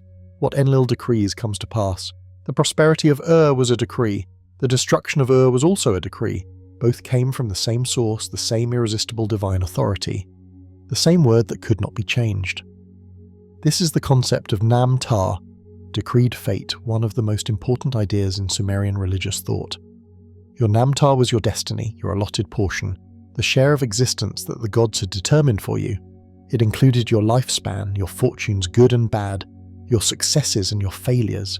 It was decided in the divine assembly, spoken into being by Enlil, and once spoken it was fixed. You could not escape your Nam-Tar. You could not negotiate with it or appeal it or find some loophole that would allow you to evade what had been decreed. This was not fatalism in the passive sense, not a resignation to whatever happened, as though human action were meaningless. The Sumerians clearly believed that effort and skill and wisdom mattered, that kings who governed well would be blessed, and kings who governed poorly would be punished. But behind all human striving lay the divine decree, the Nam-Tar that set the ultimate boundaries of what could be achieved. You might work to prosper, but you would prosper only within the limits Enlil had established. You might fight to survive, but you would survive only until the day Enlil had appointed. The wind metaphor is apt. Wind is invisible but irresistible. You cannot see it coming. You cannot stop it once it arrives. You can only bend before it or be broken by it. Enlil was the wind that moved through human affairs, shaping outcomes according to his own purposes, visible only in its effects, never in its essence. When things went well, that was Enlil's favourable wind blowing. When things went badly, that was Enlil's destructive gale. The prudent person tried to read the signs, to discern which way the divine wind was blowing, to align themselves with forces too great to oppose, but ultimately you could not control it. You could only acknowledge it, worship it, hope that your prayers and offerings would incline the Lord of the command to look favourably upon you, and accept what came when the decree was spoken. There is something terrifying about this theology, and something strangely liberating. Terrifying because it places ultimate power so far beyond human reach, because it suggests that nothing we do can fundamentally alter what the gods have determined. Liberating because it relieves us of the burden of ultimate responsibility, because it acknowledges that forces beyond our understanding and control shape the outcomes of our lives. The Sumerians lived with this tension, worshipping a god whose blessing they desperately needed and whose curse they could not escape. They built temples and made offerings and sang hymns of praise, not because they believed they could manipulate Enlil, but because worship was the appropriate response to overwhelming power. You honoured the storm even when it destroyed you. You acknowledged the wind even when it scattered everything you had built. You bowed before the Lord of the Command because there was nothing else to do, because his word shaped reality, because what he decreed came to pass whether you accepted it or not. The inscriptions that survive from ancient Sumer are filled with this sensibility. Kings boast of their accomplishments but always attribute them to Enlil. Cities celebrate their prosperity but always credit Enlil. Laments mourn destruction but always acknowledge that Enlil decreed it. The word that could not be changed runs through everything, the constant theme underlying all the variations of Sumerian religious expression. And in this constancy we glimpse something profound about how these ancient people understood their place in the cosmos. They were not masters of their fate. They were not captains of their souls. They were subjects of a divine king whose authority was absolute, whose decrees were irrevocable, whose word once spoken became the immutable law of existence. Whether that word brought blessing or curse, prosperity or devastation, life or death, it could not be changed. Enlil had spoken, and the world, as it always did, bent to comply. Enlil had heard enough. For centuries, perhaps for millennia in the elastic time of myth, the clamour of humanity had risen from the earth like smoke from an unending fire. Their cities were growing, spreading across the plain between the rivers, multiplying their houses and temples and marketplaces. Their numbers were increasing beyond anything the gods had anticipated when they first created mortal beings to serve them. And their noise, that constant unrelenting noise, was disturbing the peace of heaven. The tablets call it rigmu, a word that encompasses noise and uproar and tumult and complaint. The accumulated sound of countless human voices raised in work and worship and suffering and celebration. The texts are not entirely clear about what this noise represented or why it troubled the gods so deeply. Perhaps it was simply the acoustic reality of overpopulation, the literal din of too many people living too close together, their daily activities generating a cacophony that rose to the divine realm and shattered the tranquility the gods expected. Perhaps it was the sound of prayer, millions of voices calling out to heaven with requests and demands and lamentations, an overwhelming chorus of human need that exhausted the divine capacity to respond. Perhaps it was the sound of hubris, humanity growing too confident in its achievements, forgetting its proper place in the cosmic hierarchy, threatening to rival the gods themselves in power and ambition. Or perhaps it was something darker still, the sound of suffering, the groans and cries of a species whose brief lives were filled with pain, whose bodies failed and whose loved ones died, and whose hopes were constantly disappointed. Whatever the noise was, Enlil decided it would stop. He had endured it long enough. He had tried other methods first, according to some versions of the story. He had sent plague to thin the human population, but humanity recovered. He had sent drought to starve them into submission, but they adapted and survived. He had sent famine and pestilence and all the weapons in his divine arsenal, but still humanity persisted, still the noise continued, still the clamour rose from the earth to disturb the sleep of gods. There was only one solution left: total annihilation, a flood that would cover the entire world and drown every living thing that walked upon the land. He summoned the divine assembly, the 50 great Annunaki who gathered to make decisions affecting the fate of heaven and earth. He presented his case. Humanity had become intolerable. The noise must end. The experiment must be terminated. The gods who had created mortal servants must now destroy them and start again, or simply enjoy the silence that would follow extinction. The assembly deliberated in whatever manner divine councils deliberate, weighing arguments and considering alternatives in discussions we can only imagine. And in the end, they agreed. They bound themselves by oath, each god swearing to keep the decision secret, to give no warning, to allow no escape. The flood would come without announcement. Humanity would have no chance to prepare, no opportunity to build arks or climb mountains, or find any refuge from the rising waters. The decree was spoken, and because Enlil's word could not be changed, because what the Lord of the Command declared became the immutable structure of reality, the flood was now inevitable. But one god had not agreed. Enki, Lord of Wisdom, keeper of the sweet waters beneath the earth, cleverest of all the divine beings, found himself in an impossible position. He had sworn the oath along with the others. He could not directly warn humanity without violating his sacred word. But Enki had helped create humanity. Some traditions said he had designed them, shaping their bodies from clay, giving them the breath of life, establishing them as servants of the gods. He did not want to see his creation destroyed. He did not believe that annihilation was just or necessary, and so he found a way to honour the letter of his oath while betraying its spirit. There was a man named Zeus in the Sumerian version of the story, or Atrahasis in the Akkadian version, or Utnapishtim in the famous account preserved in the Epic of Gilgamesh. He was a priest of Enki, a wise and righteous man who had served the god faithfully throughout his life.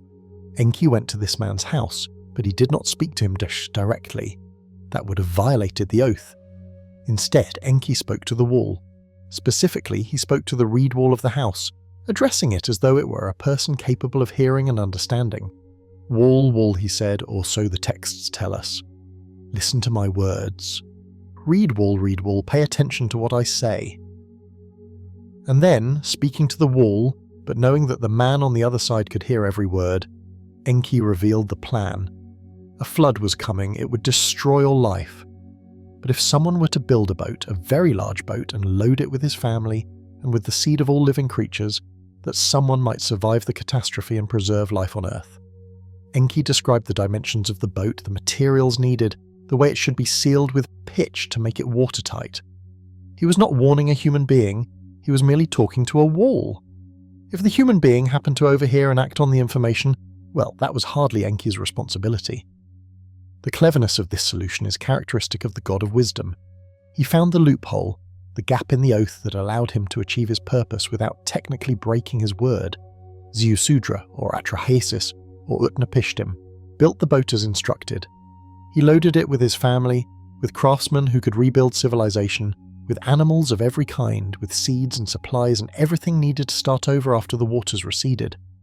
His neighbours must have thought him mad, constructing an enormous vessel in a land where there was no sea, preparing for a catastrophe that showed no signs of arriving. But he trusted Enki. He trusted the wisdom of the god who had spoken to a wall, and when the flood came, he was ready. The texts describe the deluge in language that conveys cosmic terror. For 7 days and 7 nights the rain fell without ceasing. The waters rose from below as well as above, the freshwater abyss that Enki ruled merging with the rain that fell from heaven, the entire cosmic structure collapsing into primordial chaos. The flood was not merely heavy rain, it was the undoing of creation, the reversal of the separation between waters above and waters below that had made the habitable world possible. The gods themselves were terrified. They had agreed to this in the abstract, in the calm deliberations of the divine assembly. But now that it was actually happening, now that they could see the destruction unfolding, they cowered like frightened dogs, crouching against the walls of heaven, weeping at what they had done. Even Enlil presumably witnessed the consequences of his decree, though the texts focus more on the reactions of other deities, particularly the goddess Ishtar, who lamented that she had agreed to destroy her own creatures. Everything died. The cities that humanity had built with such effort, the temples they had raised to honour the gods, the irrigation canals that made agriculture possible, the libraries where scribes had pressed the first written words into clay, all of it vanished beneath the waters. Bodies floated on the surface of the flood, human beings and animals alike, the entire population of the earth reduced to debris scattered across an endless sea. The boat alone survived, tossed by the waves, sealed against the water, carrying within it the last remnants of the living world. When the waters finally began to recede, when the boat came to rest on a mountain peak that emerged from the diminishing flood, when Zeus, or Atrahasis, or Utnapishtim opened the hatch and sent out birds to test whether the earth had dried enough to support life, the world had been transformed. The old order was gone, the cities were ruins buried in silt. The population was reduced to the handful of survivors huddled in a wooden vessel on a mountaintop. Everything would have to be rebuilt from scratch. The survivor made an offering. He descended from the boat and built an altar and sacrificed animals to the gods, burning flesh whose sweet smoke rose to heaven for the first time since the flood began. The gods smelled the offering. They gathered around it, we are told, like flies around a carcass, starving for the worship they had been denied during the days of destruction. They had not realized, perhaps, how much they depended on humanity, how hungry they would become without the offerings that had sustained them, how empty heaven would feel without the prayers rising from earth. And then Enlil arrived. The Lord of the Command saw the boat. He saw the survivors. He saw the altar and the offerings, and realized that his decree had been circumvented, that humanity still existed despite his unalterable word, that someone had violated the oath of the divine assembly. His fury was immense. How had anyone escaped? Who had warned them? Who had betrayed the secret? The answer, of course, was Enki, who defended himself with the same cleverness he had used to deliver the warning in the first place. "I did not tell any human being," Enki said. "I spoke to a wall. If the man overheard, that was not my doing. The oath specified that no god would warn humanity directly, and no god had." The logic was sound, if infuriating. Enlil had been outmaneuvered by his brother, tricked by the god of wisdom into sparing the creatures he had determined to destroy. But something strange happened in the aftermath of the flood, something that transforms the story from simple catastrophe to complex theological meditation. Enlil relented. He looked at the survivors, at this remnant of humanity that had escaped his wrath through the intervention of a cleverer god. He looked at the devastation his decree had caused, the empty world that would now need to be repopulated, the temples that would need to be rebuilt, the worship that would need to resume if the gods themselves were to continue receiving the offerings they required. And he changed. Not his word, because his word could not be changed. The decree had been fulfilled. The flood had come. Humanity as it existed before the deluge had been destroyed. But from the survivors, from this seed preserved by Enki's cunning, a new humanity could emerge. Enlil blessed them. He granted them the right to repopulate the earth, to rebuild their cities, to resume their worship of the gods. But he also imposed a limit that had not existed before: mortality. Death would now be the inescapable destiny of every human being. Before the flood, according to some traditions, humans had lived for thousands of years, their lifespan stretching across centuries in a way that brought them uncomfortably close to the immortality of the gods. The kings listed before the flood ruled for tens of thousands of years each, numbers that seem fantastic to modern readers, but that conveyed something important about the original human condition. After the flood, lifespans shortened dramatically.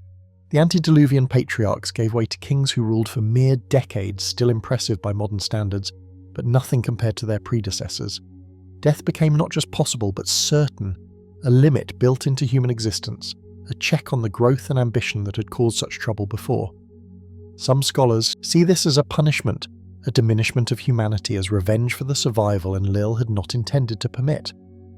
Others see it as a mercy, a recognition that endless life in a world of suffering and loss would be its own kind of torment. The gods themselves were not happy, trapped in their immortality, condemned to watch the endless cycles of creation and destruction, unable to escape the existence they had been given. Perhaps mortality was a gift, a release from the burden of eternal consciousness, a boundary that gave human life shape and meaning it could not otherwise have possessed. The story resonates because it answers questions that every human being eventually asks. Why do we suffer? Why do we die? Why is the world so often cruel and destructive? The flood narrative provides a framework for understanding, a myth that locates these realities in divine decision, that traces them back to a specific moment when the gods reshaped the terms of human existence. We suffer because Enlil decreed it. We die because the flood changed the conditions of life. The world is cruel because divine judgment once fell upon it, and the mark of that judgment persists in every death, every disaster, every catastrophe that reminds us how fragile our existence truly is. But we survive. That is the other message of the flood narrative, the counterpoint to its terror. We survive because Enki found a way, because wisdom and cleverness and the refusal to accept annihilation as inevitable can preserve a remnant even from the worst catastrophe. The boat floated. The waters receded. The survivors descended from the mountain and began again. The cities rose from the silt. The temples were rebuilt. The offerings resumed. and humanity, diminished but not destroyed, mortal but still alive, continued its noisy existence in the space between the silence of heaven and the silence of the grave. The story would echo through the ages. The Hebrew Bible tells of Noah and his ark. Greek mythology preserves the tale of Deucalion and Pyrrha. Hindu tradition remembers Manu, warned by a fish to build a boat and survive the cosmic deluge. Flood narratives appear in cultures around the world, from Mesopotamia to China to the indigenous peoples of the Americas. Something in the human psyche responds to this story, recognizes in it a truth that transcends the specific details of any particular version. We live in the aftermath of catastrophe. We are survivors of disasters we did not cause and could not prevent. We carry within us the knowledge that the world has ended before and might end again, that our existence is contingent, that the powers that shape our fate are not always benevolent. And yet we continue. We build our cities and raise our temples and make our offerings, hoping that the gods or God or forces we worship will look favourably upon us, will spare us from the flood that always threatens, will allow us to persist a little longer in the narrow space between the waters above and the waters below. The archaeological record preserves traces of real floods in ancient Mesopotamia. At Ur, at Shuruppak, at Kish, excavators have found layers of water, deposited silt, sterile bands of alluvium separating earlier occupation from later. These floods were not global, they did not destroy all life on Earth. But to the people who experienced them, who saw their cities inundated and their neighbours drowned, and that their entire world transformed in a matter of days, they must have seemed like the end of everything. The myth of the Great Flood may preserve a memory of such events, magnified by the terror of those who lived through them, transformed by centuries of retelling into the cosmic narrative we find on the tablets. Or perhaps the myth came first, and the floods that happened merely confirmed what people already believed, that the gods had destroyed the world once and could do so again. We cannot know for certain. What we know is that the story mattered, that it was copied and recopied, that it travelled across cultures and centuries, that it still speaks to us today. Enlil decreed destruction, Enki provided a way out. Humanity survived, and in that survival, in that persistence against all odds, in that refusal to vanish entirely even when the highest gods demanded it, there is something like hope. Not comfortable hope, not the assurance that everything will be fine, but the stubborn hope of survivors, the grim determination of those who have seen the worst and emerged to tell the tale. The flood came, the world drowned, and we are still here, listening to the story, trying to understand what it means that our ancestors believed the gods once tried to destroy us and failed. Enlil's power was not abstract. It was not merely a matter of status or seniority, or the respect accorded to him by other gods. It resided in objects, tangible things that could be held and worn and, as it turned out, stolen. The Sumerians called them the Dup Shimati, the Tablets of Destiny, and whoever possessed them commanded the universe itself. These were not ordinary clay tablets of the sort that scribes pressed with their styluses in the temple schools of Nippur. These were cosmic artifacts, inscribed not with accounting records or hymns or royal decrees, but with the fates of all things that existed or would ever exist. The destinies of gods and mortals, the courses of stars and rivers, the rise and fall of cities and dynasties, the outcomes of wars and harvests and every other event that shaped existence. All of it was written on these tablets. To possess them was to possess the source code of reality. To read them was to know what would happen before it happened. To alter them, if such a thing were possible, would be to reshape the fundamental structure of the cosmos. Enlil kept them close. He wore them upon his chest, bound to his body with cords or chains, never letting them out of his sight, in the inner sanctum of the Eka, in the holiest chamber. Of the mountain house at Nippur, the Lord of the Command conducted his divine business with the tablets of destiny pressed against his heart. When he spoke his unalterable word, he spoke with the authority these tablets conferred. When he decreed fates for kings and cities, he was reading from the cosmic script inscribed upon their surface. His power and the tablets were inseparable. Without them, he would still be a great god, still the son of Anu, and the ruler of the realm between heaven and earth. But without them, he would not be the Lord of Destiny. He would not be the one whose word shaped reality. The tablets made him what he was, and this vulnerability, this dependence on physical objects for supreme cosmic authority, would become the hinge of one of the most dramatic myths in Mesopotamian literature. Anzu was a creature of the mountains, a being that combined the features of lion and eagle into something terrifying and magnificent. Its body was that of a great bird, wings spanning impossible distances, feathers that caught the light of heaven. Its head was that of a lion, jaws capable of crushing bone, eyes that burned with an intelligence that was neither wholly animal nor wholly divine. Some traditions called it a storm bird, associating it with the thunderclouds that gathered over the mountain peaks and descended upon the plains with devastating fury. Others described it as a servant of Enlil himself, a creature that had been allowed into the sacred precincts of the Eka, trusted with proximity to the Lord of the Command. This trust would prove catastrophic. The myth exists in multiple versions, Sumerian and Akkadian, fragmentary and more complete, each telling the same essential story with variations in detail that scholars have spent decades trying to reconcile. But the core narrative is consistent across all versions. Anzu coveted the Tablets of Destiny. Whether this desire arose from ambition or resentment or some cosmic necessity that drove the creature to play its appointed role in the drama of divine history, the texts do not say. What they say is that Anzu watched.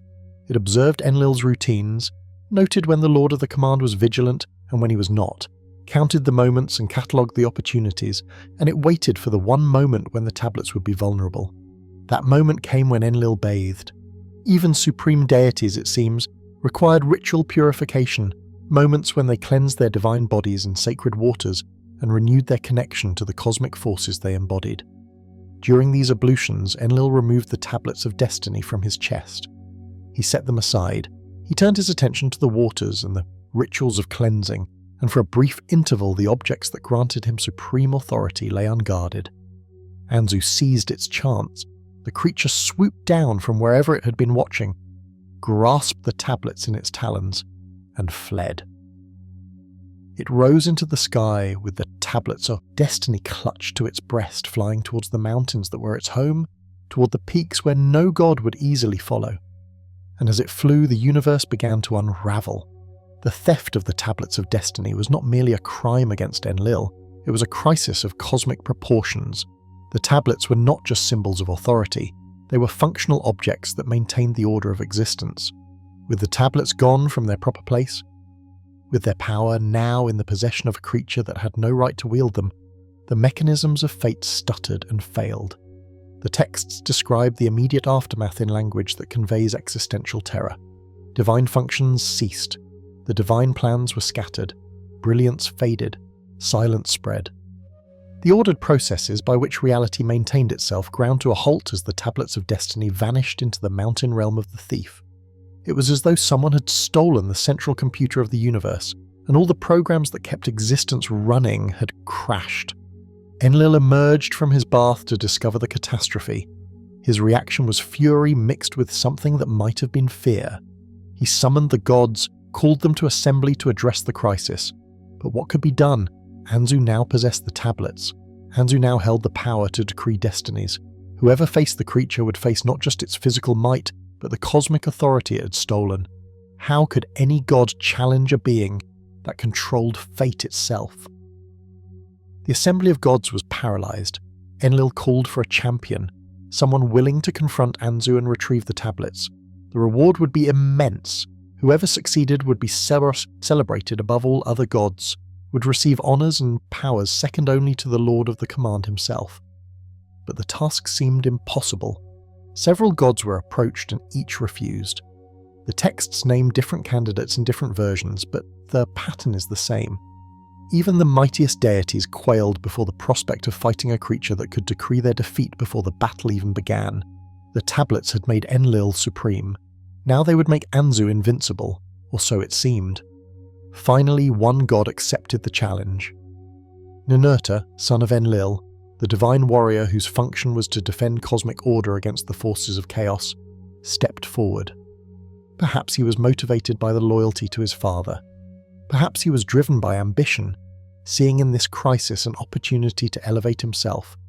Perhaps he simply understood that someone had to act, that the paralysis of the divine assembly would allow Anzu to consolidate its stolen power until challenging it became truly impossible. Whatever his motivation, Ninurta armed himself and set out for the mountains. The battle that followed is described with the vivid imagery characteristic of Mesopotamian mythological combat. Ninurta pursued Anzu to its mountain stronghold, confronting the creature in its own territory. The first engagement did not go well. Ninurta launched his weapons at Anzu, but the creature used the power of the tablets to deflect them. Arrows turned aside, spears lost their force. The technologies of divine warfare proved useless against an enemy who could decree that they would fail.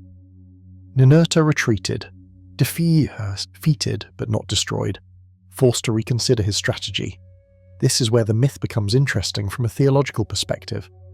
Ninurta consulted with Ea, the Akkadian name for Enki, the god of wisdom. Ea provided crucial advice. The problem was that Anzu was using the tablets to neutralize Ninurta's weapons, declaring that each arrow or spear would return to its original form, would become again the raw materials from which it had been made. The solution was to overwhelm this defensive capability. Ninurta must attack with such fury, with such an onslaught of divine force, that Anzu could not decree quickly enough to stop every weapon. Speed and ferocity would overcome the stolen power of cosmic authority.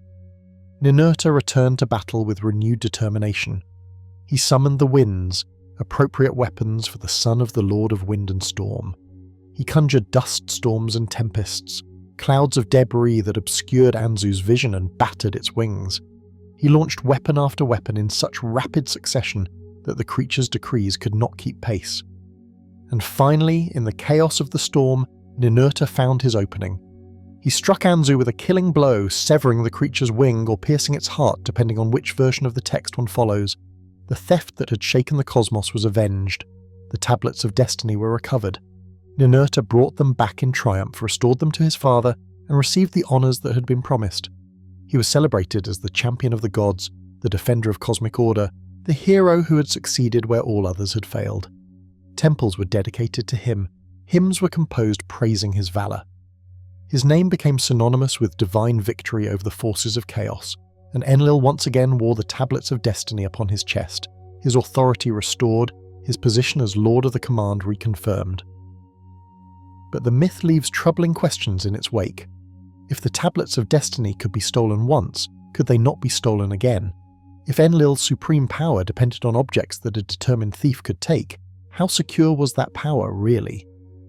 The vulnerability revealed by the Anzu episode suggested that cosmic authority was not inherent, but contingent, not permanent but precarious. The gods might rule the universe, but they ruled through mechanisms that could malfunction, through objects that could change hands, through systems that required constant defense against those who would usurp them. This insight has profound implications for understanding Sumerian theological thinking. Modern readers often assume that ancient peoples imagined their gods as absolutely powerful, unlimited in their capabilities, secure in their divine status. The Anzu myth suggests otherwise. Even the supreme deity could be stripped of his authority. Even the Lord of Destiny could find his destiny threatened. The cosmos was not a stable hierarchy with the gods eternally fixed in their positions. It was a dynamic system in which power could shift, in which challenges could arise, in which the order of existence required active maintenance against the forces that would overturn it. The tablets of destiny themselves raise fascinating questions about Sumerian concepts of fate and its administration. Were destinies written on the tablets before events occurred, making the tablets a record of what was predetermined? Or did the tablets confer the power to write destinies, making their possessor the author of fate rather than merely its reader? The text suggests the latter interpretation. Whoever held the tablets could decree. Enlil decreed because he possessed the tablets. Anzu, during its brief tenure as thief, could have decreed. The tablets were not a passive record but an active instrument, technology of cosmic governance that functioned for whoever knew how to use it. This concept finds parallels in other mythological traditions. The Holy Grail of medieval European legend was an object whose possession conferred extraordinary powers. The Ark of the Covenant in Hebrew tradition contained the tablets of divine law and radiated divine presence that could devastate enemies. The Sampo of Finnish mythology was a magical artifact that generated wealth and prosperity for whoever controlled it. Across cultures and centuries, human beings have imagined that cosmic power might reside in objects, so that the abstract authority of gods or cosmic principles might be concentrated in tangible things that could be possessed, contested, lost and recovered. Perhaps this reflects a deep intuition about the nature of power itself, the recognition that authority always requires symbols and instruments, that even the most absolute rule depends on mechanisms that can theoretically be seized by others. The later history of the tablets of destiny in Mesopotamian religion is instructive. When Babylon rose to prominence and its patron deity Marduk became the supreme god of the imperial pantheon, the Enuma Elish, the Babylonian creation epic, transferred the tablets to new hands.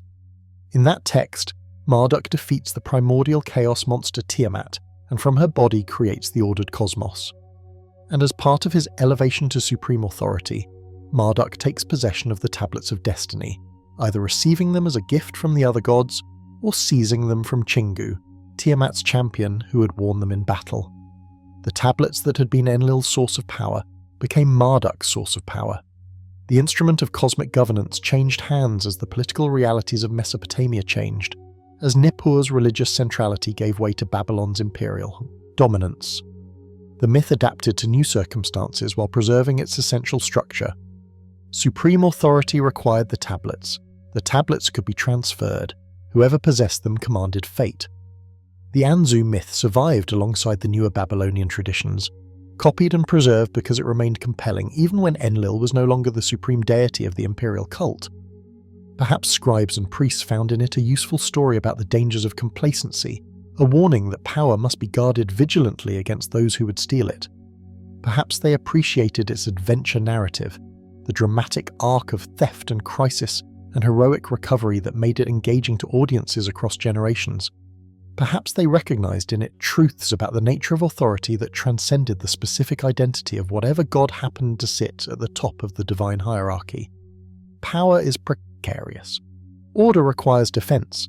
Even the greatest can fall if they let down their guard.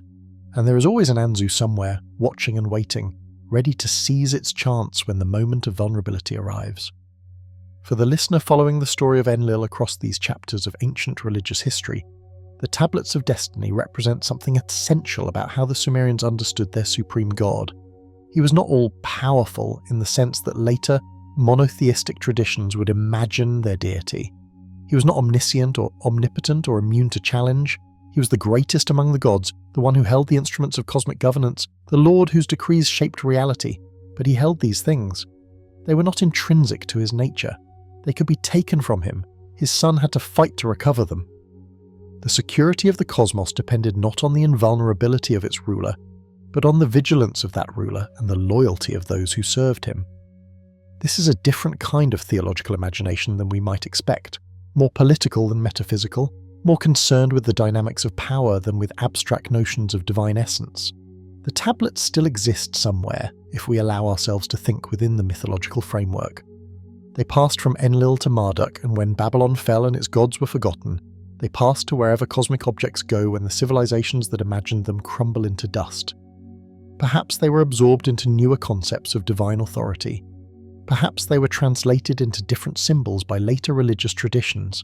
Perhaps they remain, inscribed with the fates of all things, waiting in some metaphysical archive for whoever might someday find them and claim their power. The Sumerians who first told these stories are gone. Their language fell silent millennia ago. Their temples are ruins, their cities are tells, their gods are names on fragmentary tablets that only specialists can read. But they bequeath to us this image of destiny as something written, something recorded, something that could be possessed and contested and recovered. They imagined that the future was not open but inscribed, that fate was not abstract but concrete, that somewhere there existed tablets on which everything that would happen was already written.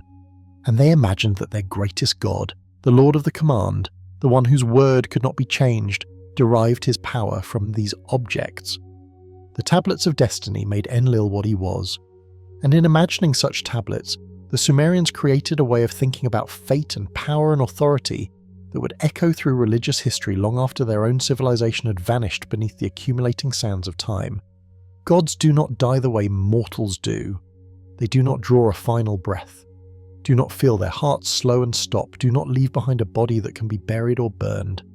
They fade. Slowly, across centuries, their names are spoken less often. Their temples crumble and are not rebuilt. The offerings that once sustained them grow sparse, then cease entirely. New gods rise to take their place, younger gods, hungrier gods, better suited to the empires that need them, and the peoples who have forgotten what came before. Enlil's fading began not with a cataclysm but with a shift in political geography, a reorientation of power that gradually made his ancient cult centre at Nippur less central to the concerns of those who ruled Mesopotamia. For 3,000 years, Nippur had been the spiritual axis of the world between the rivers. Kings from a dozen cities had come there seeking legitimacy, had prostrated themselves before the Eka, had received the blessing of the Lord of the Command before daring to claim their thrones. But power moves, capitals change, and when Babylon rose to prominence in the early 2nd millennium BCE, when Hammurabi unified the fractured city-states under a single throne around 1792 BCE, the theological landscape of Mesopotamia began a transformation that would eventually leave Enlil a memory preserved on tablets that fewer and fewer people could read. Babylon was a newcomer by Mesopotamian standards. It had no ancient traditions stretching back to the time before the flood. Its patron deity, Marduk, was a relatively minor god in the older Sumerian pantheon, associated with water and vegetation and magic, but possessing none of the cosmic stature that Enlil had accumulated over millennia. When Babylonian kings began to exercise authority over the old Sumerian heartland, over cities like Nippur and and Eridu, whose religious traditions predated Babylon by thousands of years, they faced a theological problem. How could Marduk, a young and provincial deity, command the reverence of peoples whose ancestors had worshipped Enlil since before recorded history began? How could Babylon claim spiritual authority when its god lacked the cosmic credentials that legitimacy required? The solution was syncretism, the absorption and transformation of older religious traditions into newer forms that served the needs of the rising power. The priests and scribes of Babylon, working over generations, constructed a new mythology that elevated Marduk to supremacy, not by denying the older gods, but by incorporating their attributes, their titles, their cosmic functions into his own divine identity. Marduk became not a replacement for Enlil, but a successor, an heir who had rightfully inherited everything the older god had possessed. The vehicle for this theological transformation was the Enuma Elish, the Babylonian creation epic that became the foundational text of Marduk's cult. This composition, probably reaching its final form during the reign of Nebuchadnezzar of Psis around 1125 BCE, tells a creation story fundamentally different from the older Sumerian accounts. In the Enuma Elish, the cosmos begins with two primordial entities, Apsu, the freshwater abyss, and Tiamat, the salt sea, whose mingling produces the first generation of gods. These young gods are noisy and disruptive, disturbing their parents with their clamour in a clear echo of the older flood narrative where human noise prompted Enlil's destructive decree. Apsu plots to destroy his offspring, but Ea, the Akkadian name for Enki, kills him first. Tiamat, enraged by her consort's death, raises an army of monsters and prepares to annihilate the younger gods. The divine assembly is paralysed with terror. None of the traditional great gods can stand against the primordial chaos mother. And into this crisis steps Marduk. He agrees to fight Tiamat, but on one condition. If he defeats her, he must be elevated to supremacy. He must receive the power to decree destinies. He must become what Enlil had been, the Lord of the Command, the god whose word shapes reality. The assembly agrees. Marduk confronts Tiamat, defeats her with the winds that were Enlil's domain, splits her body in two, and from her corpse creates the ordered cosmos. Heaven and earth, the separation that Enlil had been credited with achieving, now becomes Marduk's accomplishment. The positions of the stars, the cycles of the moon, the boundaries between the realms of existence, all of it is Marduk's work. And as his reward, he receives the 50 names. This is one of the most significant moments in the theological transition from Enlil to Marduk. The 50 names are not merely titles or epithets, they are concentrations of divine power, each name carrying specific cosmic functions and authorities. In older traditions, these names, or something like them, had been associated with Enlil and with the collective authority of the Annunaki, the 50 great gods of the divine assembly. In the Enuma Elish, they are systematically transferred to Marduk. He becomes a Saluhi the healer. He becomes Tutu the renewer. He becomes name after name, each addition increasing his power, each transfer diminishing the independent authority of the gods whose functions he absorbs. By the end of the recitation, Marduk has become not just one god among many, but the summation of all divine power, the synthesis of everything the Mesopotamian pantheon had developed over 3,000 years. The Tablets of Destiny, those cosmic objects that had been Enlil's source of supreme authority, that had been stolen by Anzu and recovered by Ninurta, now passed to Marduk as well. The Enuma Elish describes Marduk taking them from Chingu, the general of Tiamat's monster army who had worn them in battle. But the deeper meaning is clear. The instruments of cosmic governance that had made Enlil the Lord of Destiny now belonged to Babylon's patron deity. Everything that Enlil had been, everything that had made him supreme, was absorbed into the younger god who served the needs of the new empire. This was not experienced as a violent rupture or revolutionary overthrow. The process was gradual, respectful in its own way, preserving the forms of the older religion while emptying them of independent meaning. Enlil continued to be worshipped. Nippur continued to function as a religious centre. The old hymns and myths were still copied by scribes who considered them sacred and important. But the supreme position had shifted.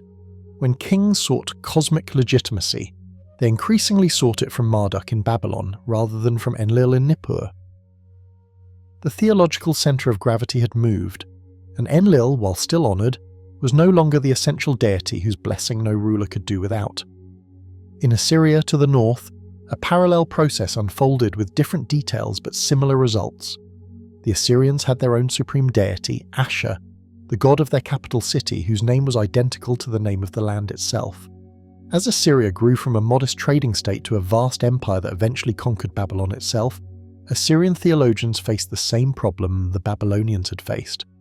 How could their local deity claim cosmic supremacy over peoples whose religious traditions predated Assyria by millennia?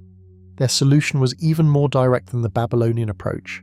They essentially identified Ashur with Enlil, treating the two as aspects of a single divine reality, or as different names for the same god. Assyrian royal inscriptions invoke Enlil's traditional titles while clearly meaning Ashur.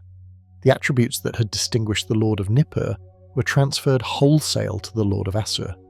Some Assyrian texts go further, substituting Ashur's name for Marduk's in copies of the Enuma Elish, making the creation epic a glorification of the Assyrian god rather than the Babylonian one. These theological maneuvers reveal something important about how ancient peoples understood the relationship between gods and political power. Divinity was not fixed. Gods could absorb other gods, could inherit their functions, could be identified with one another across linguistic and cultural boundaries. What mattered was that the god at the apex of the hierarchy be the god, associated with the dominant power, that cosmic order reflect political order, that the theology of empire justify the empire's existence. Enlil's long supremacy had been sustained by Nippur's unique position as a neutral religious centre, acknowledged by all the competing city-states. When that political arrangement gave way to centralized empires, first Babylonian and then Assyrian, and then Neo-Babylonian and then Persian, the theological arrangements that had sustained Enlil gave way as well. Yet Enlil did not disappear. This is one of the more remarkable aspects of Mesopotamian religious history. Even as Marduk and Ashur claimed the positions and powers that had been his, Enlil continued to be mentioned in texts, continued to receive offerings in temples, continued to appear in the pantheon lists that scribes maintained. He became a figure of the past, honoured for his antiquity, respected for his traditional authority, but no longer the living centre of religious practice. The new creation stories acknowledged him while subordinating him. The new imperial cults preserved his name while draining it of independent significance. He faded without vanishing, diminished without being explicitly rejected, relegated to the background of a religious landscape he had once dominated. Nippur itself remained important in certain ways. Its tribal schools continued to function, preserving and transmitting the Sumerian literary tradition, even as the Sumerian language itself died out as a spoken tongue. The tablets that preserve most of what we know about Enlil come largely from Nippur, copied by Babylonian and Assyrian scribes who considered the ancient compositions valuable enough to reproduce generation after generation. There is something poignant in this, that the god's memory was maintained by the very cultures that had supplanted his worship, that the texts praising his unrivaled power were copied by scribes who served gods that had absorbed that power into themselves. Memory within forgetting, preservation within obsolescence. The tablets that tell us Enlil's word could not be changed, were themselves changed, recontextualized, made to serve the purposes of later religious and political systems. The final centuries of Mesopotamian religion saw Enlil recede further and further into the shadow shores of the past. The Neo-Babylonian Empire that briefly restored Babylon's glory in the 6th century BCE maintained Marduk's cult with lavish devotion. The Persians who conquered Babylon in 539 BC were tolerant of local religions but brought their own Zoroastrian traditions. The Greeks who followed Alexander brought their own gods, identifying Marduk with Zeus and allowing the ancient Mesopotamian temples to continue functioning under new interpretive frameworks. Through all of this, Enlil's name appeared occasionally, recognized as an ancient and venerable deity, but commanding nothing like the devotion that had once made Nippur the spiritual center of the world. The very last cuneiform tablet we can securely date comes from 75 CE, a Babylonian astronomical text produced when Mesopotamia was part of the Parthian Empire, when the ancient temples still functioned after a fashion, when a few priests still knew how to read and write the wedge-shaped script that had been used for 3,000 years. This tablet does not mention Enlil directly, but it participates in the tradition he had once dominated, uses the writing system his priests had helped develop, calculates celestial movements according to methods refined over millennia in the service of gods who needed to know when their festivals should be celebrated. Within a few generations, even this vestigial continuation of the ancient ways would cease. Christianity spread through the region. Islam followed. The temples that had not already crumbled were repurposed or destroyed. The languages died. The scripts became unreadable. And Enlil, along with all the other gods of Mesopotamia, passed into an oblivion so complete that even their names were forgotten for nearly 2,000 years. What does it mean for a god to be forgotten? Not to be doubted or rejected or argued against, but simply to vanish from human consciousness, to become as though he had never been. The philosophers and theologians of later ages debated the existence of divinity in the abstract, argued about whether gods were real or imaginary, produced sophisticated treatises on the nature of the sacred. But none of them debated Enlil. None of them considered whether the Lord of the Command truly existed, whether his word truly shaped reality, whether the tablets of destiny were genuine cosmic objects or mythological fictions. They did not debate these questions because they did not know enough to ask them. Enlil had passed beyond the horizon of human memory so completely that he could not even be disbelieved. There is a particular kind of melancholy in contemplating gods who have been forgotten. We can argue about whether any god truly exists in some metaphysical sense beyond human belief and practice. But there is no question that Enlil existed as a focus of human devotion for longer than most civilizations endure. For 3,000 years, people built temples to him, offered sacrifices to him, prayed to him in their need, credited him with their successes and blamed him for their failures, organized their political and social lives around the assumption that his word shaped their destinies. That devotion was real even if its object was not. Those prayers were uttered even if no one heard them. Those temples were built even if no divine presence filled them. And all of it, 3 millennia of human religious experience, vanished so completely that when the tablets were finally unearthed and deciphered, even the scholars who read them had never heard of Enlil. The fading of the Mesopotamian gods raises uncomfortable questions about the permanence of any religious tradition. The worshippers of Enlil believed their god was eternal. They believed his word could not be changed, his power could not be diminished, his authority would endure as long as the cosmos itself. They were wrong. He faded. He was supplanted. He was absorbed and forgotten and consigned to tablets that lay buried beneath the sands for 19 centuries before anyone could read them again. If Enlil could fall, if a god worshipped for 3,000 years could be forgotten so completely, what does that suggest about the gods people worship today? This is not a question the Sumerians could have asked, any more than we can ask questions that will only become meaningful to people living 3,000 years from now. But the melancholy of forgotten gods invites such reflection. The religions that dominate the world today are younger than Enlil's worship was when it ended. Christianity is 2,000 years old. Islam is 1,400. Even Judaism, the oldest of the major monotheistic faiths, traces its history back only to the 2nd millennium BCE, roughly contemporaneous with Marduk's rise and Enlil's subordination. These are young religions by Mesopotamian standards, children compared to the venerable lord of Nippur. Perhaps they will endure forever. Perhaps the gods they worship are truly eternal in ways that Enlil was not.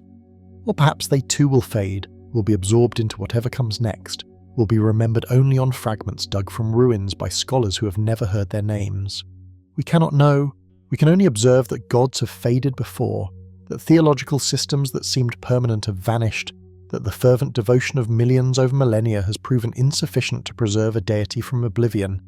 And in observing this, we might feel something of what Enlil's last worshippers must have felt as they watched their ancient faith diminish, as younger gods claimed the powers that had been his, as the great temple at Nippur fell into disrepair, and the hymns grew less frequent, and the name that had once been on every royal inscription appeared less and less often, until finally it appeared no more. The Lord of the Command, the God whose word could not be changed, the keeper of the tablets of destiny. Forgotten so completely that even his forgetting was forgotten, until the diggers came to Nippur with their shovels and their curiosity, and brought him back into the light of a world that had moved on without him. The wind still moves across Iraq in the hours before dawn. It carries dust that may have once been temples, grains of mud brick that held the prayers of priests who knelt before the great mountain 5,000 years ago. If you could stand at the site of ancient Nippur today, in the quiet hours when the modern world falls silent, you would feel that wind against your skin, would watch it lift the fine particles of soil and carry them across the desolate mounds that mark where the Akur once rose toward heaven. Nothing remains of the temple except its foundations buried beneath the accumulated debris of millennia. Nothing remains of the priesthood except their tablets scattered now across museums on 3 continents. Nothing remains of the god except his name, pressed into clay by scribes who believed they were recording eternal truths for an audience that would never stop listening. They were wrong about the audience, they were wrong about eternity, but perhaps they were not entirely wrong about everything. We have followed Enlil's story from its emergence in the earliest written records to its gradual fading into the oblivion that claimed all the gods of Mesopotamia. We have seen him as the supreme deity of the Sumerian pantheon, the Lord of the Command whose word shaped reality, the keeper of the tablets of destiny, the god who separated heaven from earth and made existence possible. We have encountered him in his troubling complexity, the deity who forced himself upon Enlil, who decreed the flood that nearly annihilated humanity, who blessed and cursed with equal authority, who embodied a vision of divine power that makes modern readers uncomfortable. We have watched him yield his position to younger gods, absorbed into Marduk, identified with Asher, preserved in texts that fewer and fewer people could read until finally no one could read them at all. And now, at the end of this journey through 5,000 years of religious history, we might ask what remains. What survives of Enlil beyond the tablets in their climate-controlled cases, beyond the scholarly articles that analyse his mythology, beyond documentaries that speak his name to audiences who had never heard it before? The answer is more than you might expect. It is also less than his worshippers would have hoped. Consider the flood narrative, the story of a divine judgment that destroyed humanity, of a single righteous survivor warned to build a boat, of waters that covered the earth and then receded to reveal a transformed world. This story did not die with Mesopotamian religion. It travelled. It was adopted and adapted by the Hebrew scribes who composed the Book of Genesis, who told of Noah and his ark in language that echoes the older Akkadian and Sumerian accounts at point after point, the 7 days of the flood, the bird sent out to test whether the waters had receded, the sacrifice offered upon emerging from the vessel, the divine promise that such destruction would not come again. These elements appear in both traditions, too similar to be coincidence, evidence of transmission across cultures and centuries as the story proved too compelling to be confined to a single religious tradition. When Jews and Christians and Muslims read of Noah, when they teach their children about the Great Flood, they are participating in a narrative tradition that began with Enlil's decree and Enki's cunning subversion of that decree. The specific theology has changed. The God who sends the flood is no longer part of a quarrelling pantheon but a singular divine being whose motivations are understood differently. But the story persists, carrying within it the memory of that first telling even when those who repeat it have no idea where it came from. Consider also the concept of divine authority, the notion that legitimate rule requires sacred sanction, that kings and emperors govern not by their own power alone, but by the will of heaven. This idea, so central to Enlil's function in the Sumerian worldview, did not disappear when his worship ended. It transformed. It became the divine right of kings in medieval Europe, the mandate of heaven in imperial China, the various theologies of political authority that have shaped human governance across cultures and centuries. When rulers claim to govern by the grace of God, when constitutions invoke divine blessing, when revolutionaries appeal to natural law or sacred principle to justify their overthrow of established orders, they are working within a conceptual framework that has its roots in the echo at Nippur, in the belief that cosmic order and political order are intimately connected, that the powers that rule the universe also determine who rules the earth. The specific God may change, the specific theology may transform beyond recognition, but the underlying structure persists, the assumption that authority descends from the sacred to the mundane, that power requires more than force to be legitimate. Some scholars have gone further, suggesting etymological and theological connections between Enlil and the gods of later Semitic traditions. The name El, which appears throughout the Hebrew Bible as both a divine name and a generic term for deity, bears a phonetic resemblance to Enlil that may not be coincidental. The Canaanite god El, father of the pantheon in Ugaritic mythology, occupied a position similar to Enlil's in certain respects, the senior deity whose authority established the framework within which younger gods operated.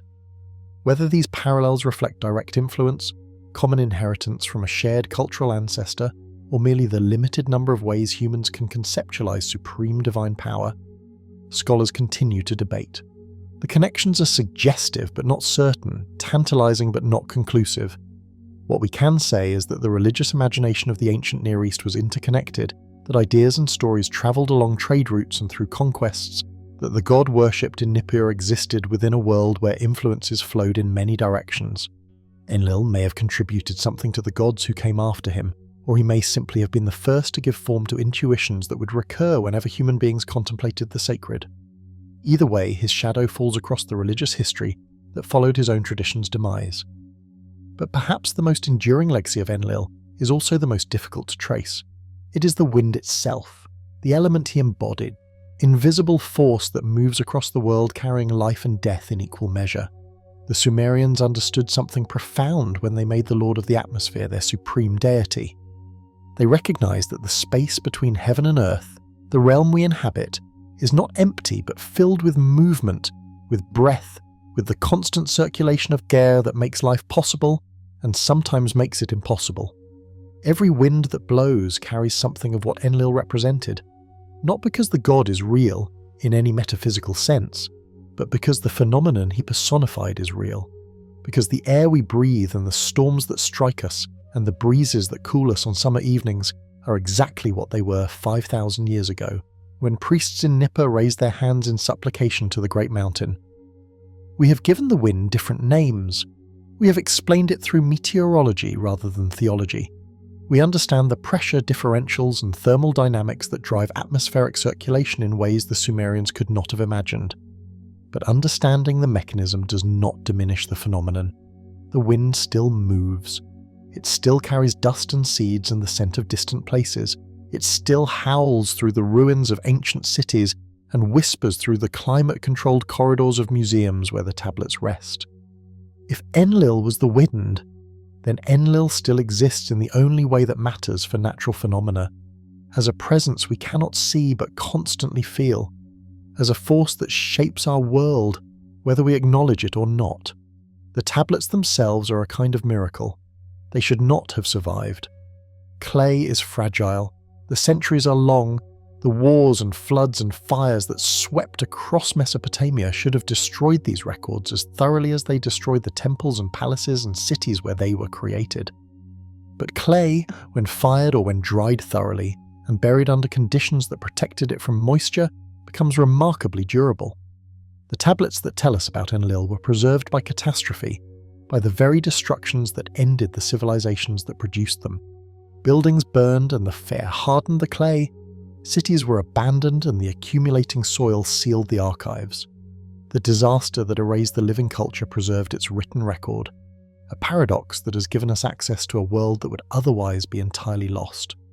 In museum archives across the world today, in London and Philadelphia and Paris and Berlin and Baghdad, these tablets rest in padded trays, surrounded by acid-free materials, monitored for temperature and humidity, tended by conservators who understand their fragility and their value. Visitors walk past display cases without pausing, glancing at the small brown rectangles covered with wedge-shaped marks, not realizing that they are looking at the oldest sustained body of literature on Earth, at the prayers and fears and hopes of people who lived before the pyramids were built, before Stonehenge was raised, before almost everything we consider ancient history had begun. Enlil's name is pressed into thousands of these tablets, invocations asking for his blessing, hymns praising his power, royal inscriptions crediting him with victories, laments blaming him for defeats, myths recounting his deeds at the beginning of time, school exercises where young scribes practiced writing his titles, administrative records from his temple, economic texts listing offerings made in his honour. He appears in every genre of Sumerian and Akkadian literature, woven so thoroughly into the textual record that you cannot study ancient Mesopotamia without encountering him constantly, and yet almost no one outside of academic specialists has ever heard his name. This is the strange fate of forgotten gods. They leave traces everywhere but exist nowhere in living memory. They shape the traditions that follow them but receive no credit for their contributions. They persist as influences and echoes and structural similarities, but not as objects of devotion, not as names spoken in prayer, not as presences that people feel in moments of need or gratitude. The thread that connected Enlil to his worshippers was cut sometime in the early centuries of the Common Era, and no amount of scholarly reconstruction can restore it. We can know about Enlil, we cannot know him, we can read the tablets, we cannot pray the prayers, and perhaps that is simply how religious history works. Perhaps every god has an expiration date, a span of centuries or millennia during which devotion flows and then ceases. Perhaps the religions that seem eternal to us now are simply in the middle of their spans, destined to fade as thoroughly as Enlil faded, to be replaced by forms of sacred imagination we cannot currently envision. This is not a comfortable thought for those who find meaning in the traditions they have inherited, but it is a thought the tablets invite lying there in their archival silence, testifying to a faith as sincere and elaborate as any that exists today, a faith that nevertheless ended. What do we lose when we forget our oldest gods? We lose a way of seeing the world, a framework for understanding the forces that shape human life, a vocabulary for expressing experiences of awe and terror and dependence and hope. We lose the sense of connection to ancestors who face the same winds and floods and political upheavals that we face, who ask the same questions about meaning and authority and mortality that we ask, who reach the same conclusion that something greater than themselves must be governing the chaos. We lose the humility that comes from recognizing how many have come before us and been forgotten, how temporary even the most enduring institutions prove to be, how thin the thread of memory that connects us to our own origins. And we lose the stories, the particular narratives that gave shape to these general insights. The myths of Enlil and Ninlil, of Anzu and Ninurta, of the flood and the tablets and the word that could not be changed. The wind still moves across the ruins of Nippur as you listen to these words, as your breath slows and your thoughts begin to drift towards sleep. It moves across the tells and the excavation trenches and the villages that have grown up around the ancient site. It moves across the rivers that still flow where the Euphrates once made the land between the waters fertile. It moves across the whole earth as it always has, invisible and constant, carrying what the temples cannot hold. And somewhere in the darkness of museum archives, in the silence of storage rooms where no visitors ever come, the tablets continue their patient vigil. They have waited for millennia. They can wait a little longer. They hold the words of priests who are dust, the prayers of kings whose dynasties are forgotten, the thoughts of scribes who pressed their styluses into wet clay and never imagined that anyone so distant in time would ever read what they wrote. But here we are, reading. Here we are, speaking these ancient names aloud after so long a silence. And perhaps that is enough. Perhaps the tablets ask nothing more than to be remembered occasionally, to have their contents spoken into the air where Enlil once ruled, to be carried on the breath that moves through you now as you breathe slowly, deeply, settling into the quiet that comes before sleep. The great mountain has crumbled. The Ikur has fallen. The god whose word could not be changed has been changed beyond recognition, absorbed and forgotten and buried under the weight of centuries. But the wind remains, the breath remains, and the stories, patient and geometric on their tablets of clay, wait in the darkness for the next person who will pause and wonder, and listen to what the ancients had to say about the Lord of the Command, the Keeper of Destinies, the God who was forgotten, and is now, for this moment at least, remembered again.